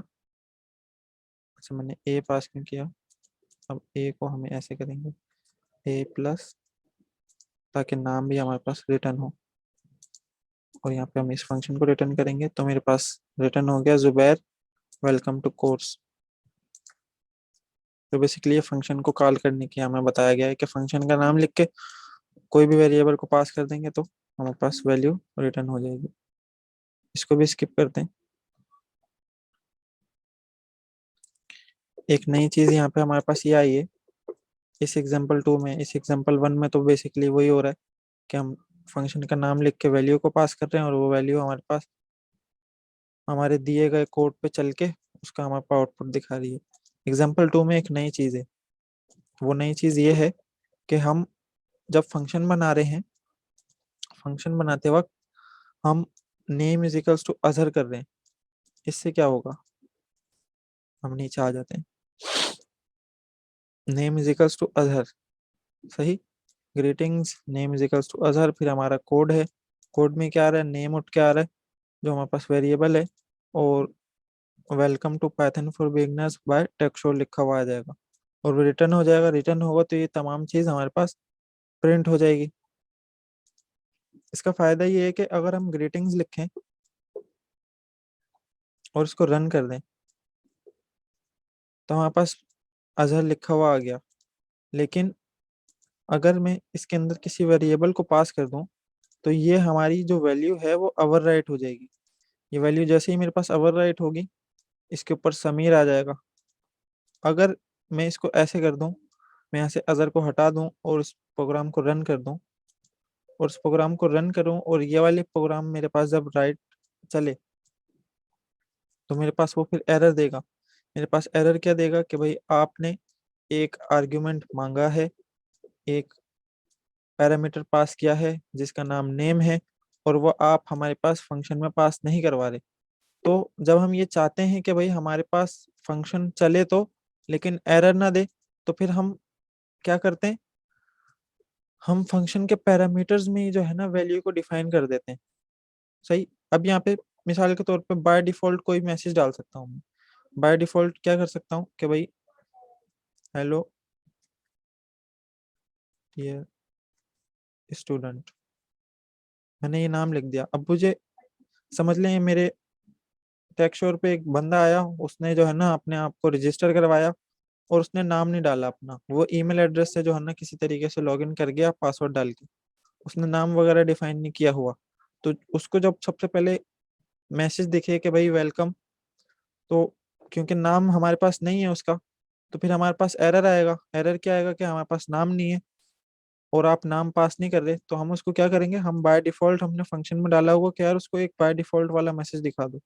हाँ, अगर हमें उसका नाम पता है कि भाई उसका नाम समीर है, तो फिर क्या करो, हेलो डियर स्टूडेंट की जगह आप समीर लगा दो, और उसको उस तरीके से आउटपुट दिखा दो। इससे क्या होगा कि फिर समीर को लगेगा कि हाँ यार ये मुझे जो है ना मेरा नाम कॉल हो रहा है, तो इन्होंने पीछे कोडिंग अच्छी की होगी। यहाँ पे भी वही जो है ना हमारे पास कॉन्सेप्ट आ रहा है कि सिर्फ एक वेरिएबल को हम ये नहीं कर सकते कि वैल्यू असाइन करें, हम जितने मर्जी वेरिएबल यहाँ पे पास कर रहे हैं उन तमाम वेरिएबल के अंदर वैल्यू को वैल्यू असाइन कर सकते हैं। हाँ, एक बात याद रहे कि अगर आप चाहते हैं, चलें उसको हम नेक्स्ट नीचे देखेंगे, हमने उस कॉन्सेप्ट को इस्तेमाल किया हुआ, अभी कंफ्यूज ना हो आप। तो इसको भी हम ऐसे ही रन कर देते हैं क्योंकि हम ये इस कॉन्सेप्ट को सीख चुके हैं। एज वाला दोबारा हमारे पास आ गया, इसको भी देख चुके हैं। कोई सवाल है आपका?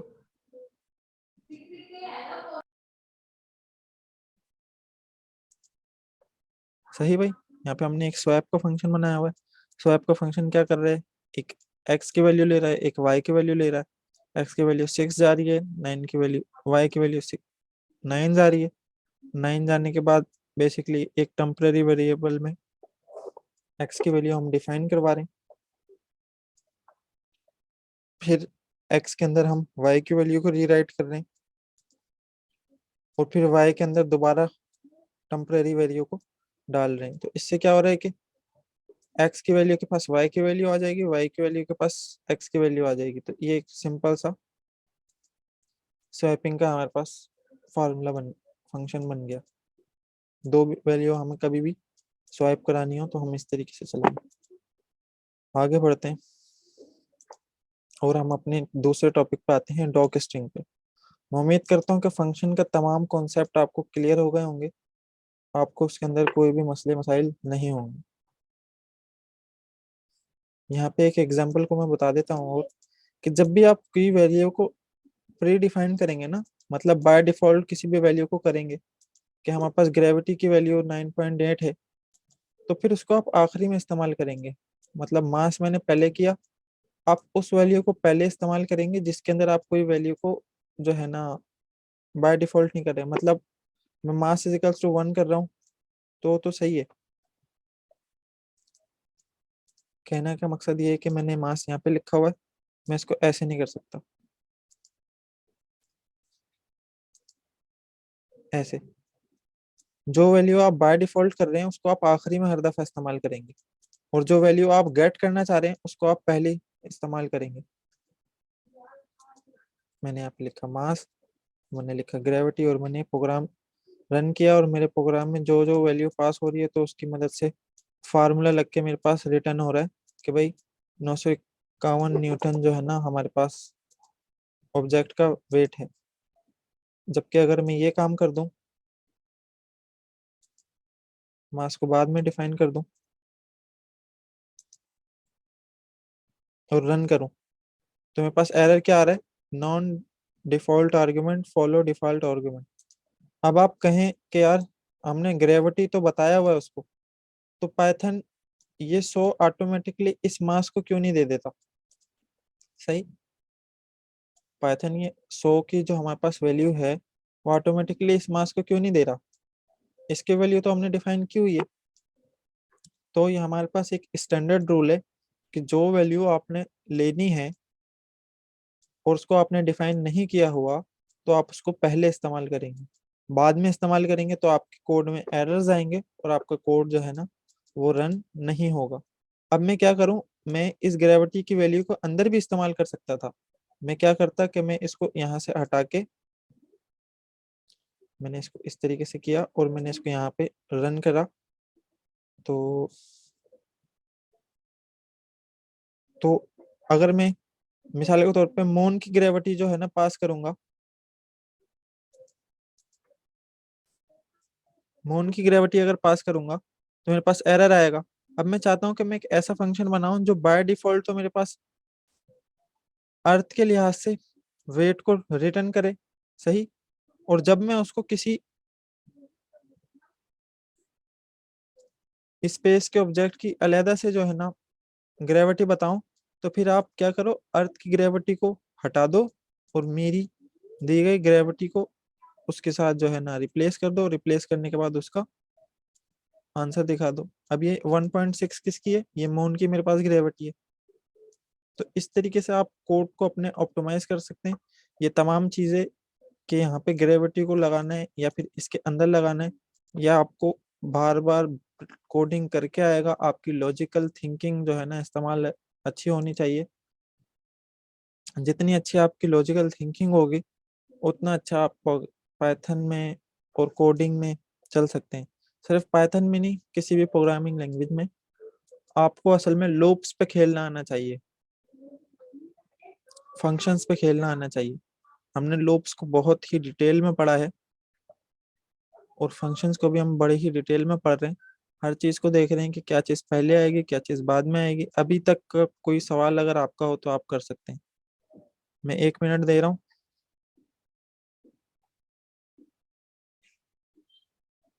माइक ऑन करके भी कर सकते हैं, क्लास को इंटरेक्टिव बना सकते हैं। जूम पे क्लासेस लेने का यही मकसद है कि किसी भी स्टूडेंट का कोई भी सवाल हो तो वो कर सके। वरना हम फेसबुक पे यूट्यूब पे जो है ना क्लास को जारी रखते, उसमें क्या होता है कि फिर जब तक हम एक चीज को पढ़ा भी देते हैं और स्टूडेंट जो है ना लिख रहा होता है कि यार इसका मीनिंग जो है ना क्या है, तो लिखने में टाइम चला जाता है। बोलने से आपका जो मसला है वो ज्यादा अच्छे तरीके से जो है ना, डॉक स्ट्रिंग ना, अब हमारे पास न्यू टॉपिक क्या है, डॉक स्ट्रिंग। डॉक स्ट्रिंग हम क्यों इस्तेमाल करते हैं? डॉक स्ट्रिंग हम इसलिए इस्तेमाल करते हैं कि हमने कोई भी फंक्शन बनाया और उस फंक्शन में हमने क्या प्रोग्रामिंग की, सही, उस फंक्शन में हमने क्या प्रोग्रामिंग की, उसको किस तरीके से हम इस्तेमाल कर रहे हैं। तो जब कोई न्यू प्रोग्रामर आए, कोई न्यू कोडर आए, तो उसको पता हो, या फिर यूजर जब उस प्रोग्राम को इस्तेमाल कर रहा हो तो उसके बारे में, उस फंक्शन के बारे में उसको आइडिया हो। उसको कोडिंग के लिए ऐसे देखेंगे तो भाई देखो, मैंने एक फंक्शन बनाया टेक्स्ट और पावर के नाम से, एक एक आर्ग्यूमेंट ले रहा है और मेरे पास रिटर्न क्या कर रहा है, n की पावर 2। n की पावर 2 का मतलब क्या है? डबल, हमने मल्टीप्लिकेशन साइन इस्तेमाल किए हैं, इसको एस्ट्रिक कहते हैं। डबल एस्ट्रिक इस्तेमाल करते हैं तो इसका मतलब होता है पावर, मतलब यहाँ पे जो भी वैल्यू होगी उसकी पावर 2। मैं इसको प्रोग्राम को रन करता हूँ और यहाँ पे टेक्स्ट और पावर का फंक्शन लिखता हूँ, और मुझे 2 की पावर चाहिए ना, 2 की पावर 2 चाहिए। मैं इसको रन करता हूँ तो मेरे पास 4 रिटर्न हो रहा है। मैं 4 लिखूंगा, मेरे पास 16 रिटर्न हो रहा है, क्योंकि 4 की पावर 2 क्या होगी, 16। अभी तो मुझे पता है कि मैंने ये कोड लिखा है। अब आपके पास कोई ऐसा फंक्शन आ जाए जिसके बारे में आपको नहीं पता कि यार उसका आउटपुट किस तरीके से प्रोसेस होके आ रहा है, उसके वर्किंग क्या है, उसके बारे में आपने जानना हो, तो फिर आप डॉक स्ट्रिंग का इस्तेमाल करते हैं। डॉक स्ट्रिंग हम किसी भी फंक्शन के किस तरीके से लिख सकते हैं, हम डबल, 3 सिंगल कॉमाज में और डबल इन्वर्टेड कॉमाज में भी इसको डिफाइन कर सकते हैं। ये बेसिकली कमेंट्स हैं, लेकिन कमेंट्स किस टाइप के हैं? कमेंट्स हमारे पास ये इस टाइप के हैं कि आप, एक तो मैंने लिखा कि भाई टैग फंक्शन सिलेक्ट किया भाई। कमेंट का एक देने का तो ये कि सिंगल कोट आप 3 दफे लिखते हैं, शुरू में आखिरी में, तो भी वो एक कमेंट बन जाता है। और डबल इन्वर्टेड कॉमा शुरू में और आखिरी में दे दें तो भी वो एक कमेंट बन जाता है। हाँ, अगर आप इसमें हैश की मदद से कोई कमेंट लिखेंगे तो फिर वो कमेंट डॉक स्ट्रिंग में नहीं आएगा। सिर्फ डबल इन्वर्टेड और सिंगल इन्वर्टेड कॉमाज में लिखी हुई चीज उस फंक्शन से रिलेटेड मालूमात होगी, उस फंक्शन से रिलेटेड डिटेल होगी। उस डिटेल को देखने के लिए आप उस फंक्शन का नाम इस्तेमाल करेंगे। फंक्शन का नाम इस्तेमाल करने के बाद डॉट इस्तेमाल करेंगे, डॉट इस्तेमाल करने के बाद डबल डबल स्पेस डॉक, और फिर डबल अपना स्पेस इस्तेमाल करेंगे। इस्तेमाल करने के बाद जैसे ही अपने कोड को रन करेंगे तो टेक्सचर जो हमारे पास फंक्शन है उसकी जो डिस्क्रिप्शन है वो हमारे पास आ जाएगी। अब सिर्फ आप डिस्क्रिप्शन नहीं लिख सकते, आप इसमें अपना नाम भी लिख सकते हैं कि भाई कोड बाय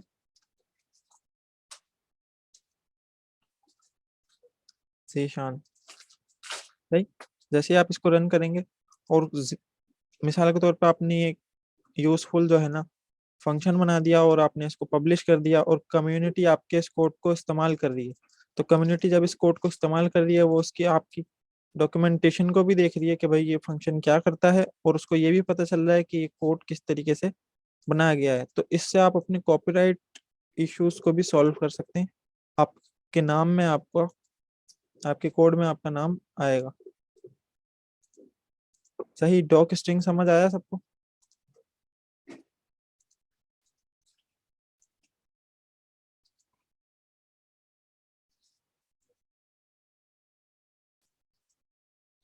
मैंने कहा था कि प्रिंट हमारे पास एक प्री बिल्ट इन फंक्शन है, सही। अब क्योंकि ये बिल्ट इन फंक्शन है, अब इस बिल्ट इन फंक्शन की मुझे कोई डिस्क्रिप्शन देखनी है, तो मैं इसी तरीके से जो है ना अपना कोडिंग लिखूंगा और उसको रन करूंगा तो मुझे पता चल जाएगा कि भाई प्रिंट हमारे पास क्या क्या काम करता है। ये बता रहा है कि भाई print the value of stream, value of stream हमारे पास कुछ भी हो सकती है, वो हमारे पास वेरिएबल के तहत भी पास करवा सकते हैं और डायरेक्ट हम स्ट्रिंग की मदद से भी पास करवा सकते हैं, और उस चीज को हमारे पास ये प्रिंट करवा देता है। और भी किसी फंक्शन का हम देखना चाहें मिसाल के तौर पे हम इनपुट का देखते हैं, इनपुट की डिटेल देखना चाहते हैं कि भाई हमारे पास इनपुट फंक्शन की क्या डिटेल है। मैं जैसे लिखूंगा तो ये बता रहे हैं क्या करता है ये, forward draw input to front ends. अब ये थोड़ी सी कॉम्प्लेक्स जो है ना डिस्क्रिप्शन है, जब आप चीज़ों को सही तरीके से सीखने लग जाएंगे तो आपको पता चल जाएगा।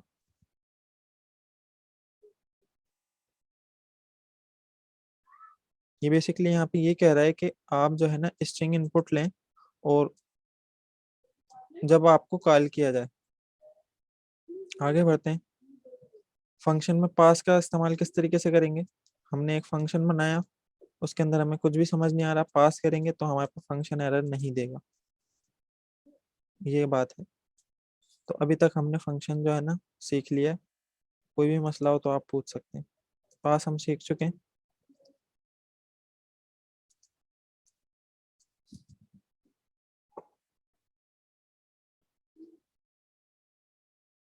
आगे बढ़ते हैं।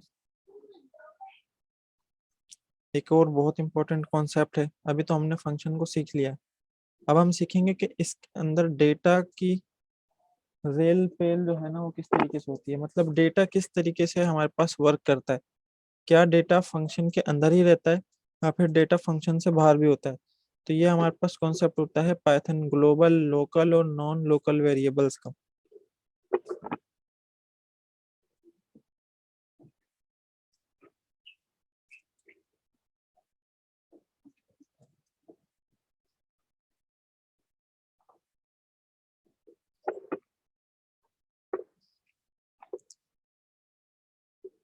पाइथन लोकल, ग्लोबल और नॉन लोकल वेरिएबल्स, ये पहले एग्जांपल देखें, इससे आपको इस बात का अंदाजा होगा कि मैं ग्लोबल, लोकल और नॉन लोकल वेरिएबल्स क्यों कह रहा हूँ। मैंने एक फंक्शन लिखा और उस फंक्शन के अंदर मैंने लिखा कि वैल्यू ऑफ फर्स्ट फंक्शन, उसके बाद मैंने ग्लोबल वेरिएबल लिख दिया। अब आप लोगों को पता है कि जब ये प्रिंट की कमांड चलेगी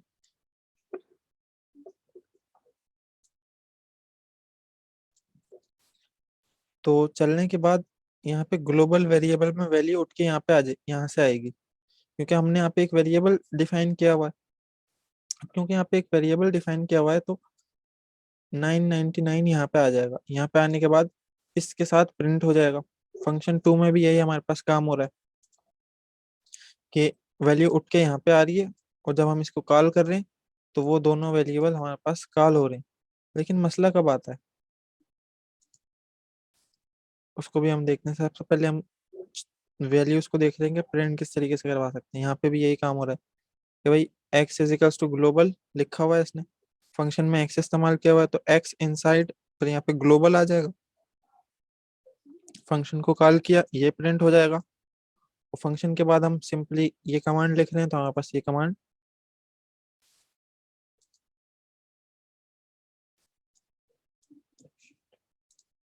ये कमांड जो है ना प्रिंट हो रही है। एक और एग्जांपल आ गई। अब इस एग्जांपल से आपको जो है ना चीजें क्लियर होंगी इससे रिलेटेड।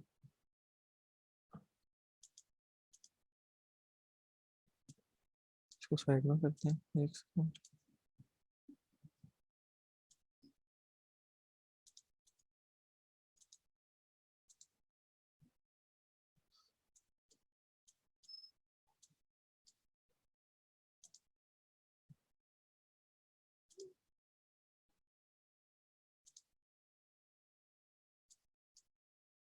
मैं अटेंडेंस एक दफा ले लूँ और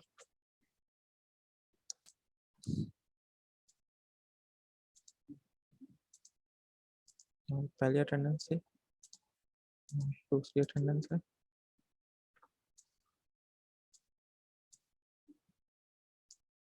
ये सेव हो गई है।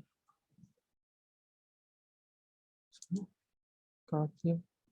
एक दफा और लेंगे हम।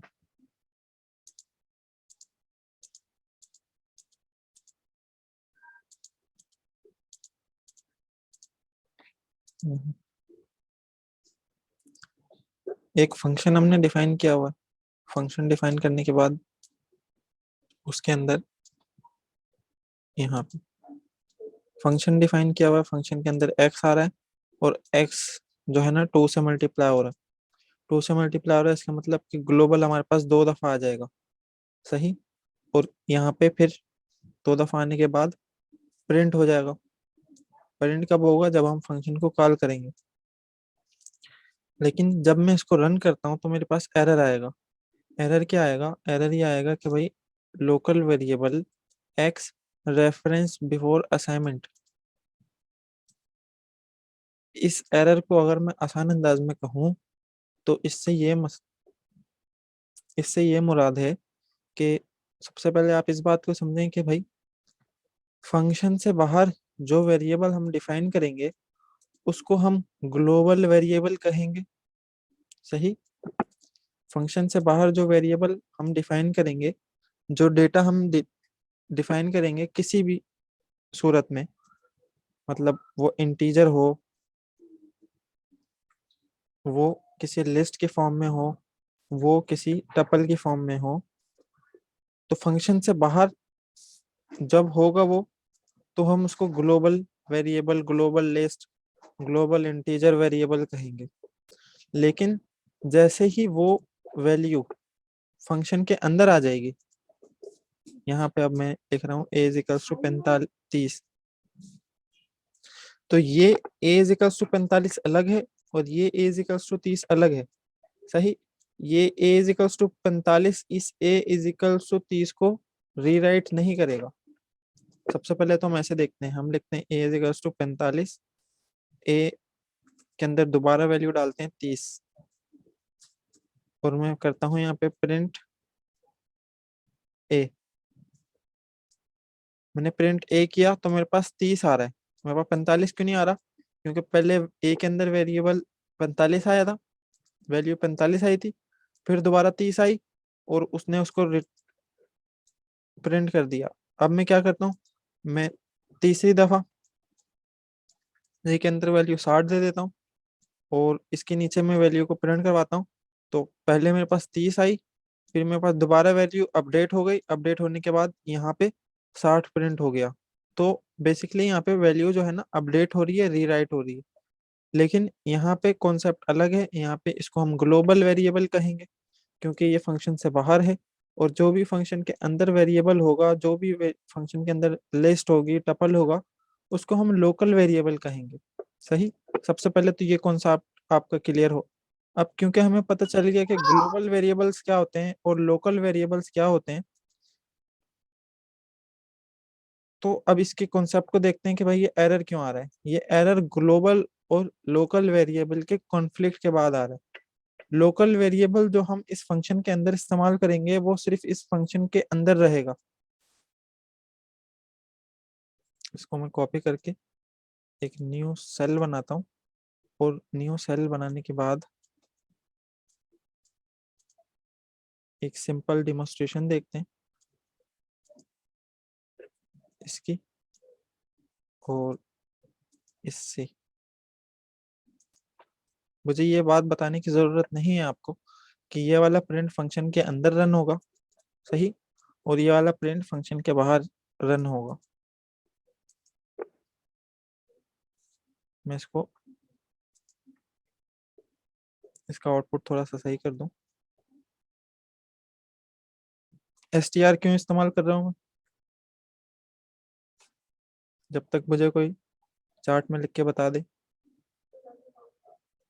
मैंने ये str क्यों लिखा।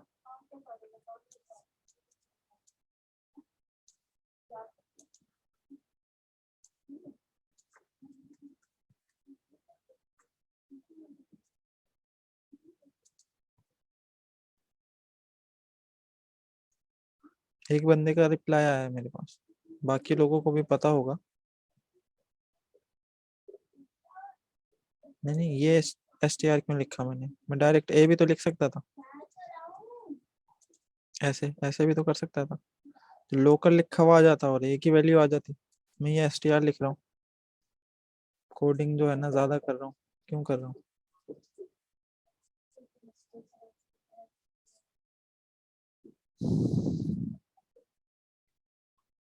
2 बंदों का रिप्लाई आया है।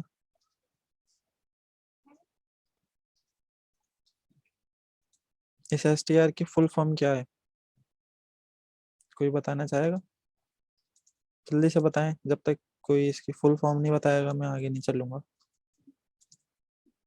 एक बंदे ने बताया, काफी दफा इसको इस्तेमाल कर चुके हैं हम।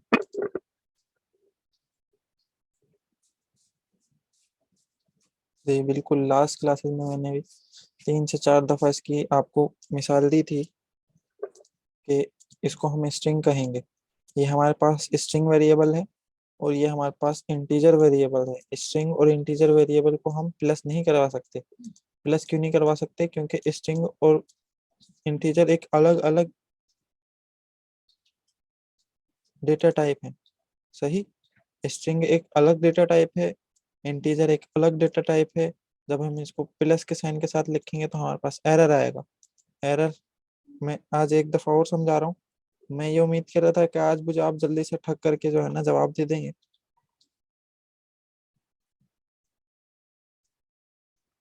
मैं लिख रहा हूँ बी के अंदर ए। सही, और मैं यहाँ पे लिख रहा हूँ प्रिंट बी प्लस ए। या फिर इसको और आसान कर लें, इसको मैंने ये कर दिया। सही, अब इसका आउटपुट क्या होगा मेरे पास? इसका आउटपुट बताएं सबसे पहले, जिन्होंने मुझे जवाब नहीं दिया इसका। हाँ, नीरज और सुमैया के अलावा। सिंपल सा प्रोग्राम है ये। इसका आउटपुट बता दे मुझे कोई। उसामा अख्तर हैं हमारे पास, जुबैर हैं, मुस, जीशान मुस्तफ़ा हैं, तूबा खानम है, हुसैन है हमारे पास। आपके आंसर का इंतजार कर रहा हूँ। ये देखें, इसका आंसर ये है मेरे पास, एरर। इसका आंसर एरर आएगा हमारे पास। आवाज सही नहीं आ रही। आवाज देखें, आप दोबारा चेक करें मेरी तरफ से जो है ना चीजें सही है। मैं कोशिश करता हूँ कि मेरी आवाज सही तरह जाए आपके पास। मैं इसको जैसे रन करूंगा मेरे पास एरर आ रहा है। एरर क्या आ रहा है कि भाई आप स्ट्रिंग और इंटीजर को कॉन्केटिनेट नहीं करा सकते। कॉन्केटिनेट का मीन्स ये होता है कि ऐड नहीं करा सकते, क्योंकि ये एक अलग डेटा टाइप है, ये एक अलग डेटा टाइप है। ये एक ही डेटा टाइप हमारे पास अगर हम चेक करें तो डेटा टाइप किस तरीके से हम चेक करते हैं? डेटा टाइप इस तरीके से चेक करते हैं ना कि हम टाइप लिखते हैं, टाइप लिखने के बाद उसके अंदर जिस भी वेरिएबल की डेटा टाइप चेक करनी है हम उस वेरिएबल का नाम लिखते हैं। जैसे ही मैं रन करूंगा तो ये मुझे बता रहा है इंट। इंट का मतलब है कि एक ही डेटा टाइप इंटीजर है। सही, और बी के अंदर मैं ये चीज लिख दूं क्योंकि मुझे इसकी डेटा टाइप पता करनी है।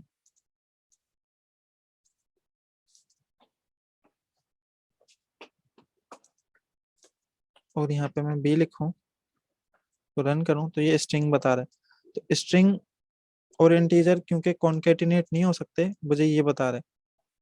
दोनों डेटा टाइप सेम होंगी तो हमारे पास आउटपुट आएगा। क्योंकि यहाँ पे दोनों डेटा टाइप अलग अलग हैं तो हमारे पास आउटपुट नहीं आएगा। इसीलिए मैं यहाँ पे स्ट्रिंग का फंक्शन लगा रहा हूँ। फंक्शन लगा रहा हूँ, मुझे कैसे पता चला? क्योंकि हमने अभी सीखा कि जब भी हम फंक्शन को कॉल करते हैं तो हम फंक्शन का नाम देते हैं और पैरेंथेसिस देते हैं। तो जब भी किसी चीज के साथ पैरेंथेसिस आ जाए तो हम उसको फंक्शन कहेंगे। सही, अब उस फंक्शन के अंदर हमें मालूम होना चाहिए कि हम क्या पैरेंथेसिस जो है ना पास करेंगे। अब मैं इसके अंदर ए पास कर रहा हूँ तो ये फंक्शन हमारे पास क्या करेगा? इस ए की डेटा टाइप हमारे पास अभी इंटीजर है। इस ए की डेटा टाइप इंटीजर ये डायरेक्टली हमारे पास चेंज कर देगा। चेंज करने के बाद स्ट्रिंग में ले आएगा। स्ट्रिंग में लाने के बाद इसको ए के साथ कॉन्केटिनेट कर देगा। कॉन्केटिनेट कर देगा मीन्स के ऐड कर देगा। तो फिर हमारे पास एरर नहीं आएगा। अब देखें मेरे पास A1 आ गया है। तो यहाँ पे ये तमाम बात लिखने का ये मकसद था। अगर मैं ये str ना लिखूं तो मेरे पास एरर आ रहा होगा। अब दोबारा अपना टॉपिक पे आते हैं। टॉपिक हमारा ये है कि हम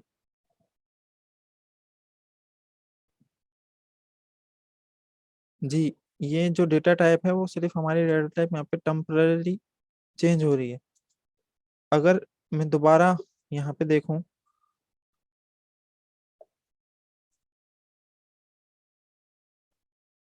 टाइप ए, तो मेरे पास यहाँ पे टाइप ए क्या दिखा रहा है, इंटीजर दिखा रहा है। लेकिन आप बोलेंगे कि सर आपने यहाँ पे तो स्ट्रिंग कर दिया इसको। मैंने स्ट्रिंग कर दिया इसको, लेकिन मैंने इसको किसी चीज के अंदर असाइन नहीं किया।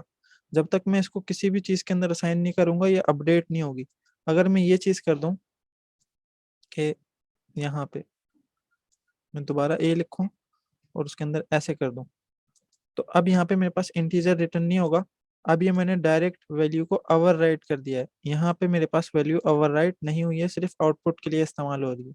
अभी हमारे पास स्ट्रिंग आ रहा है। सही। और कोई सवाल अगर इससे रिलेटेड हो तो वो कर सकते हैं।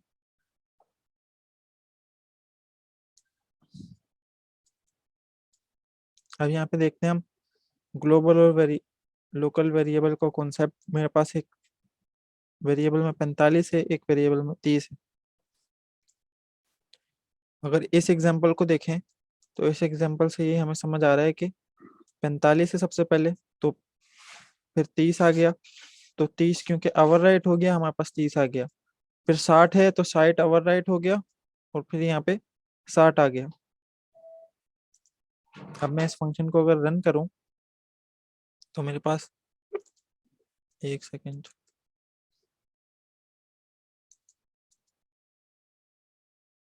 तो यहाँ पे मेरे पास सबसे पहले 45 आया। सही। 45 आने के बाद दोबारा जब मैंने इस प्रोग्राम को रन किया तो मेरे पास 30 आया।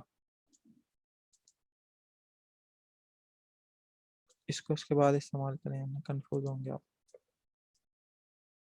देखें, लोकल पे मेरे पास क्या आया, 30। ये मेरे पास 30 लगा हुआ है। इस प्रिंट के अंदर मेरे पास आ गया वो, और यहाँ पे प्रिंट हो गया। इस फंक्शन के बाद मेरे पास जब प्रिंट की कमांड चली तो मेरे पास 45 शो कर रहा है ये। रूल के मुताबिक इसको, इस 30 को इसके अंदर ओवरराइट कर देना चाहिए।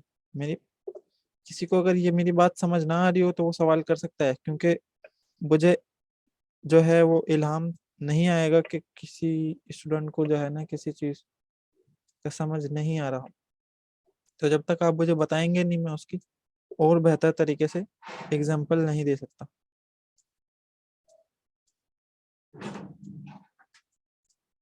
सही। तो इस कॉन्सेप्ट को आपने फंक्शंस के अंदर इस्तेमाल नहीं करना कि यहाँ पे हमारे पास वैल्यूज ओवरराइट हो रही हैं। यहाँ पे हमारे पास ये ए की वैल्यू सिर्फ इस सेक्शन तक लिमिटेड है, जबकि ये वाली वैल्यू हमारे पास ग्लोबल यूज हो रही होगी अपने प्रोग्राम में। यहाँ पे ए की वैल्यू जो गेट हो रही है वो यहाँ से गेट हो रही है, और यहाँ पे ए की वैल्यू जो गेट हो रही है वो इस 30 से गेट हो रही है। तो यहाँ पे हमें यही समझाया जा रहा है इस एग्जाम्पल नंबर 3 में। इसको क्लोज। एग्जाम्पल नंबर हमारी 3 में हमें ये समझाया जा रहा है, हमारे पास एरर आ रहा है, वो ये बात है कि भाई आप ग्लोबल वेरिएबल में फंक्शन के अंदर चेंजेस नहीं कर सकते। सही। मेरे पास एक्स के अंदर ग्लोबल वेरिएबल में जो है वो ग्लोबल लिखा हुआ है, मैं चाह रहा हूँ कि ग्लोबल 2 दफा लिखा हुआ आ जाए और वो प्रिंट हो जाए। तो किसी भी ग्लोबल वेरिएबल में आप एडिशन नहीं करवा सकते फंक्शन के अंदर। अगर आपने फिर एडिशन करवानी है तो फिर हम उसको नीचे देखते हैं। सबसे पहले हम यहाँ से सिर्फ ये कॉन्सेप्ट ले रहे हैं, कोई भी बाहर का वेरिएबल फंक्शन के अंदर अपडेट नहीं हो सकता। आगे जाएंगे। अब यहाँ पे हम आ गए एग्जाम्पल नंबर 4 में। हमें क्या चीज समझने की कोशिश हो रही है, वो ये है कि यहाँ पे भी वही बात को दोबारा दूसरे अंदाज से आपको बताया जा रहा है।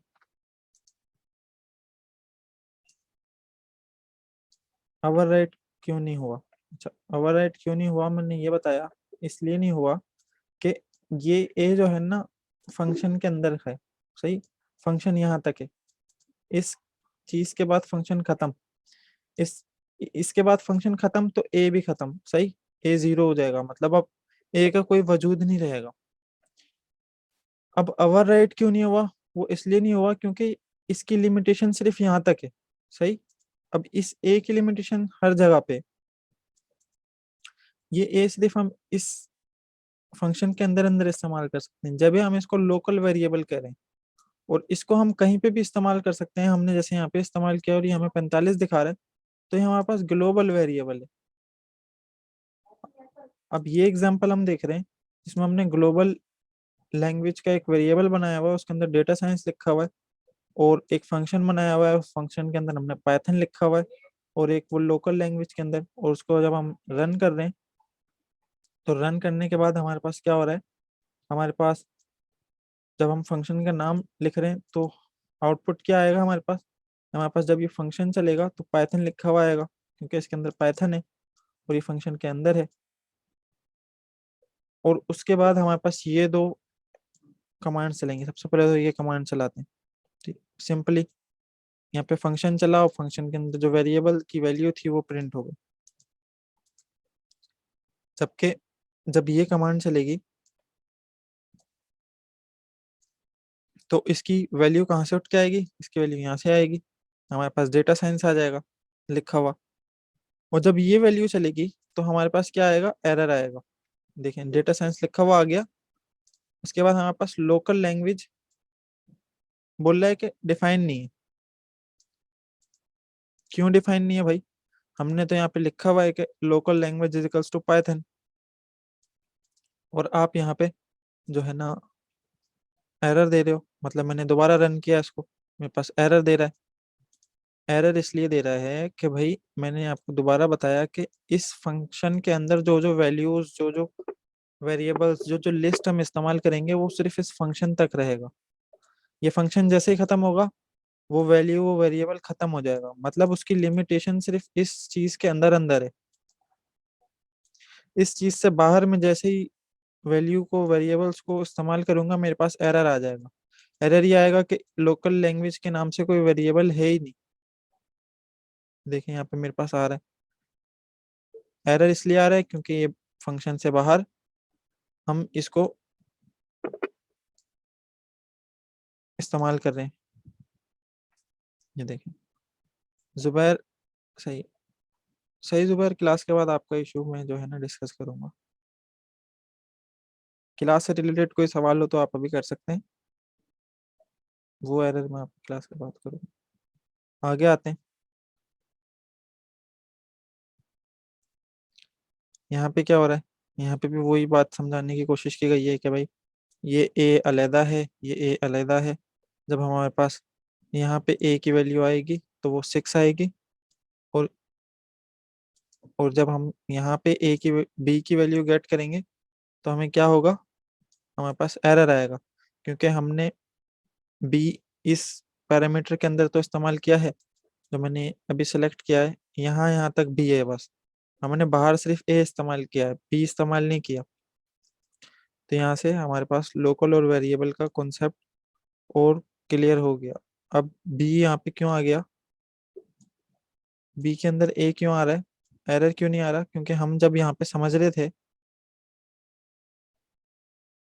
यहाँ पे हमने बी के अंदर एक वैल्यू इंटर कर दी थी। तो मैं इसको सी कर देता हूँ,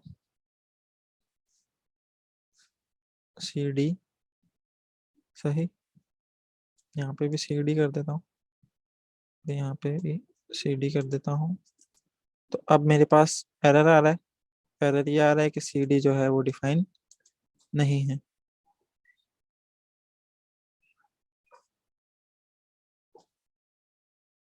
यहाँ पे यहाँ तक सिर्फ ए और सी डी था। जैसे इसने इस वैल्यू को रिटर्न किया, ए और सी डी जो है ना हमारा लोकल जो वेरिएबल था वो खत्म हो गया उसका एक्सेस। सही। बस उसकी यहाँ तक लिमिट है। अब वो लिमिट भी कैसा है कि बस वो यहाँ तक प्रिंट करवा रहा है, प्रिंट करने के बाद वो भूल गया कि भाई ए कोई था, सी डी कोई था नाम का वेरिएबल। क्योंकि अब हम यहाँ पे सी डी को दोबारा प्रिंट करवा रहे हैं, तो हमारे पास वो एरर दे रहा है, नेम एरर, कि भाई सी डी तो डिफाइन ही नहीं है। ए हमें प्रिंट क्यों करवा रहा है, क्योंकि हमने ए एक बाहर वेरिएबल बनाया हुआ है, तो वो ग्लोबल वेरिएबल से वैल्यू ले रहा है। जबकि हम फंक्शन के अंदर उसको कॉल कर रहे हैं, तो फंक्शन के अंदर वो 6 उठा के हमें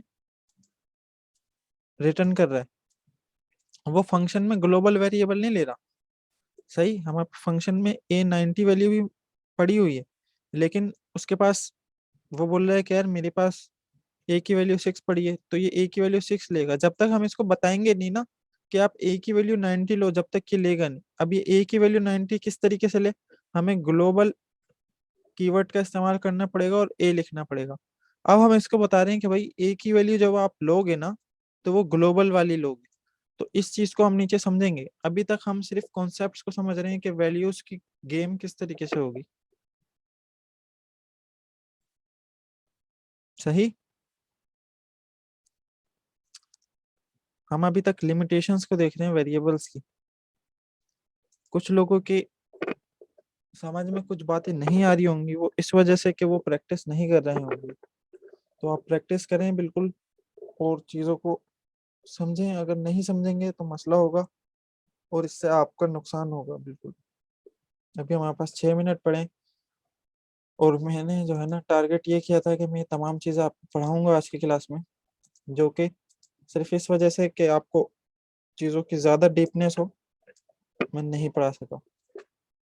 नेक्स्ट क्लास में मैं कोशिश करूंगा कि आप पढ़ के आएंगे, ताकि मैं चीज़ों को जो है ना जल्दी जल्दी लेके चल सकूं, और जल्दी जल्दी आपको चीज़ों को समझा सकूं। क्लास खत्म करने से पहले आपको जो है वो एक मोटिवेशन देता हुआ जाऊं कि आप नेक्स्ट क्लास में पढ़ के आएँ। नेक्स्ट क्लास हमारी बड़ी इंपॉर्टेंट होने वाली है। हम इन चीज़ों को जल्दी जल्दी सीख के ऑब्जेक्ट ओरिएंटेड प्रोग्रामिंग सीखेंगे। ऑब्जेक्ट ओरिएंटेड प्रोग्रामिंग, जैसे कि मैंने बताया कि अगर आपको कोडिंग की दुनिया में चलना है, तो आपको ये चीज़ बड़ी अच्छी तरीके से आनी चाहिए। ये हमारी बुक है जो हमने शेयर की हुई है आपके साथ।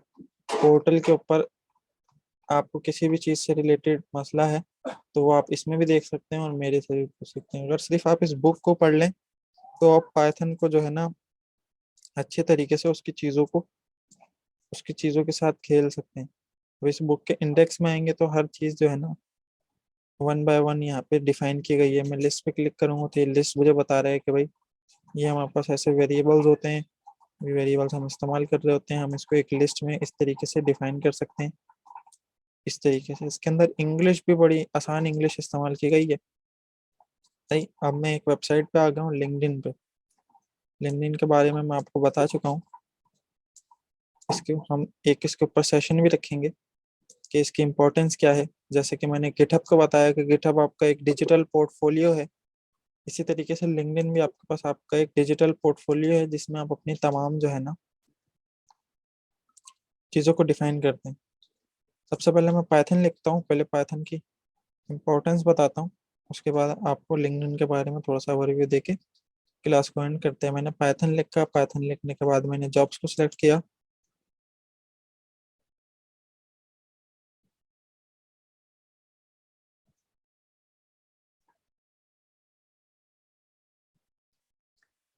जीशान, आपका सवाल क्या है? मैं समझा नहीं सर। मेरा एक सवाल है कि जब हम एक बार असाइन कर लेंगे तो फिर हम नहीं कर सकते। मैं समझा नहीं। आप सर जैसे हमने अभी एक एग्जाम्पल की थी, एग्जाम्पल नंबर 4 लास्ट टाइम जब हमने किए, तो उसमें हम लोगों ने मतलब पहले ए का दिया हुआ था हमने। हाँ, मैं एग्जांपल पे आता हूँ। ये वाली। नहीं सर, ये नहीं, लास्ट टाइम जो आखिरी बार की ये। आखिरी। जी जी सर, ये वाली। हाँ। तो सर उसमें पहले हमने पहले मतलब फॉर्मूले के तहत किया, जिसमें हमने पहला मतलब फंक्शंस बनाया हुआ था। डेफ प्रिंट से डेटा से मतलब बनाया हमने, प्रिंट ए बी तक यहाँ तक। हाँ। तो इसको हमने प्रिंट करवा लिया। उसके बाद हमने फिर जब उसने प्रिंट करने के बाद दोबारा ऊपर गया वो, उसने प्रिंट इसको ग्लोबल ए को देखा, ये तो आ गया, लेकिन जब उसने इसको देखा तो प्रिंट मतलब एरर आया। लेकिन अगर हम वापसी इसमें से मालूम करना चाहें तो फिर नहीं कर सकते क्या हम? मतलब आप चाह रहे हैं कि फिर ए दोबारा इसमें से उठ के आए? जी सर। तो फिर आप फिर दोबारा फंक्शन का नाम लगा देंगे। समझ रहे हैं? अच्छा सर, वापिस अगर फंक्शन के अंदर से ये वापसी मैंने अगर ये मैंने दोबारा फंक्शन का नाम लिखा, मेरे पास दोबारा ए आ गया 6। फिर अगर सिर्फ आप स्पेसिफिकली ए की वैल्यू यहाँ से गेट करना चाह रहे हैं, तो फिर आप क्या करेंगे? आप रिटर्न का फंक्शन लगाएंगे। जी जो कि हमने सीखा, अब मैं रिटर्न ए कर रहा हूँ, तो अब यहाँ पे ए जी। की वैल्यू रिटर्न हो जाएगी सिर्फ मुझे। सही। मैं चाहता हूँ कि बी की भी वैल्यू रिटर्न हो, तो अब मेरे पास यहाँ पे ए और बी की वैल्यू स्पेसिफिकली रिटर्न हो रही होंगी, जो मैं आगे फिर किसी भी वेरिएबल के अंदर सेव करवा सकता हूँ। अच्छा सर, लेकिन हमने तो रिटर्न उसके लिए यूज किया था कि हमारे पास जो मतलब वो जवाब दे रहा था उसमें नॉन दे रहा था, तो हम नॉन को हटाने के लिए रिटर्न लगाया था कि वो नॉन ना दे। न, इसके लिए हमने इस्तेमाल किया था ना, तो ये इसके लिए इस्तेमाल होगा। नहीं नहीं, अब वो रिटर्न का कॉन्सेप्ट आप दोबारा क्लियर करें। मेरा कहने का मकसद ये था कि अगर हम, मिसाल के तौर पर हमने ये फंक्शन बनाया, सही। अब इसमें हम जी अगर रिटर्न का इस्तेमाल नहीं करेंगे ना, तो जी जी। बाय डिफॉल्ट फंक्शन हमारा क्या रिटर्न करता है? वो नन इसका रिटर्न मतलब। करता है, नन रिटर्न करता है। मतलब ये जी फंक्शन मैंने बनाया और उसको चलाया, जी तो मेरे पास ये लाइन तो प्रिंट हो गई, लेकिन इस लाइन के साथ साथ हमारे पास एक नन चीज रिटर्न हुई, मतलब जी एक नल नल चीज रिटर्न हुई। लेकिन जी जी अगर हम कोई चीज को रिटर्न करवाना चाह रहे हैं, मिसाल के तौर जी। पे मैं ये लाइन रिटर्न करवाना चाह रहा हूँ, तो मैं ये लाइन अगर रिटर्न के फंक्शन से करवाऊंगा, तो मेरे पास वो रन नहीं नन आएगा। नन नहीं आएगा। और मेरा जो चीज रिटर्न हो रही होगी ना, वो सही तरीके से रिटर्न हो रही होगी। मतलब जी स्टैंडर्ड ये है कि जब भी आप किसी चीज को रिटर्न करवाओ, तो वो इस रिटर्न के फंक्शन से रिटर्न करवाओ, डायरेक्ट ऐसे जी नहीं लिखो। जी सर। सही। तो सिर्फ नन जी के लिए इस्तेमाल नहीं करते, नन से मुराद ये थी कि डायरेक्टली सिंपली सिर्फ ये नन रिटर्न कर रहा होता है, जी अगर जी हम ये ना करें तो। सही। जी। और कोई सवाल? नो सर, शुक्रिया सर। अब देखिए, मैंने यहाँ पे पाइथन लिखा है, और पाइथन लिखने के बाद मैंने सर्च किया। ये पाइथन डेवलपर की एक जो है ना जॉब आई हुई है, और कहाँ पे आई हुई है? इस्लामाबाद में, 9 घंटे पहले। या अब आप खुद पढ़ सकते हैं। अब इसमें चाहिए क्या? चाहिए एक्सपीरियंस। रिमोट है, रिमोट मतलब घर बैठे कर सकते हैं। जॉब टाइमिंग क्या है? 5 से 12।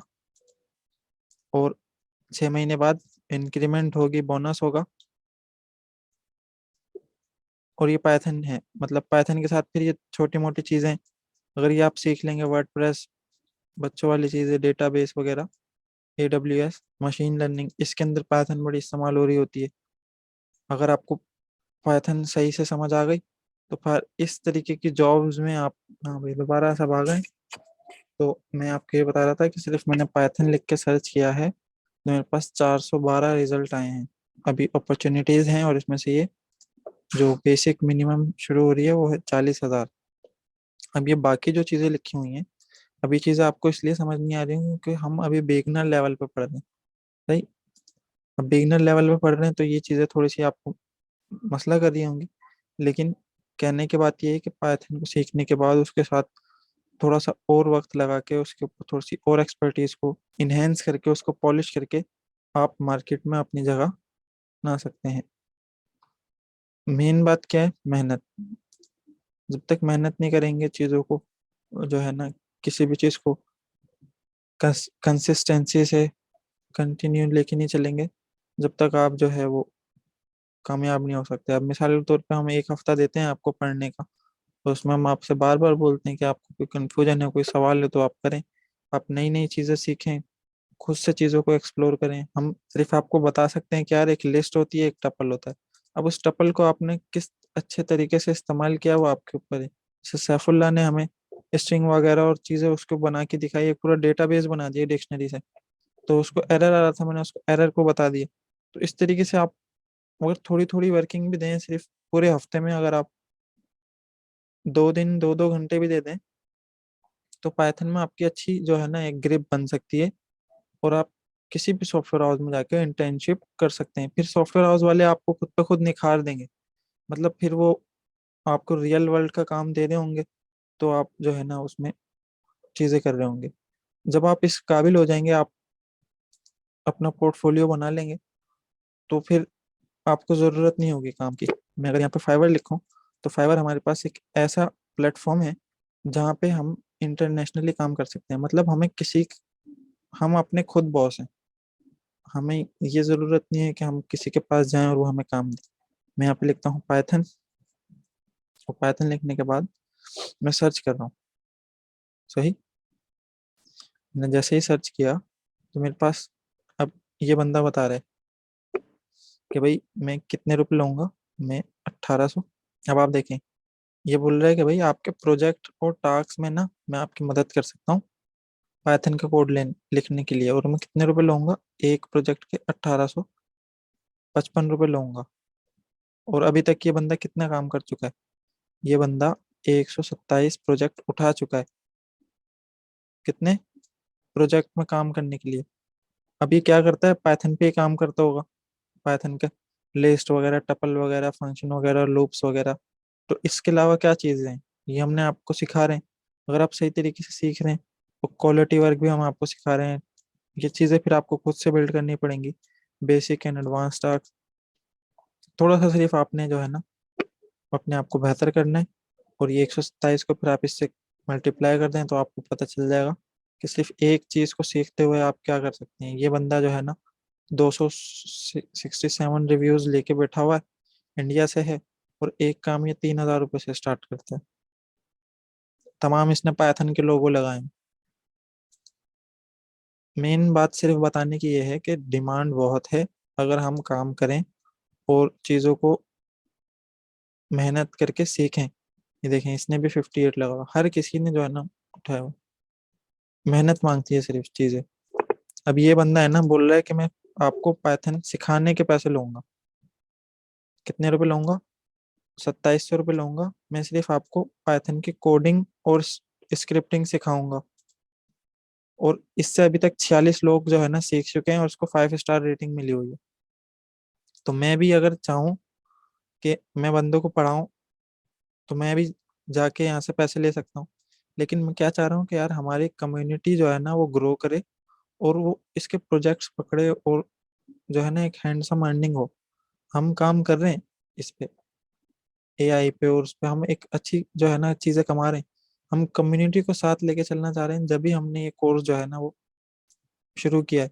अब इसमें जो है ना लोग इंटरेस्ट नहीं दिखा रहे उस टाइप का, जितना जो है ना इंटरेस्ट दिखाना चाहिए।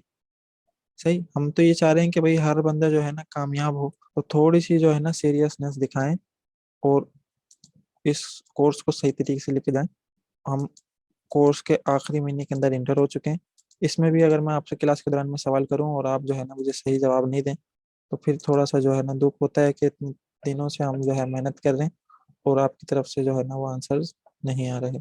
नेक्स्ट क्लास में हम क्विज भी लेंगे, इस बात को नोट रख लें। और मैंने आपसे एक बात कही थी लास्ट क्लास में, मैंने आपको कुछ सवाल दिए थे, मैंने बोला था कि इसके स्क्रीनशॉट्स ले लें और उसके आप नेक्स्ट क्लास में मुझे जो है ना आंसर देंगे। तो सिर्फ जिशान के अलावा मुझे किसी ने भी जो है ना उसके आंसर व्हाट्सएप पे नहीं भेजे। मैं दोबारा वो सवाल आपको दिखा दूं। तो ये वो 5 सवाल थे जिनका मैंने आपसे आंसर जो है ना वो मांगा था। दोबारा मैं बोल रहा हूँ कि आप इसके स्क्रीनशॉट लें और इसके जो है मुझे आंसर भेजें।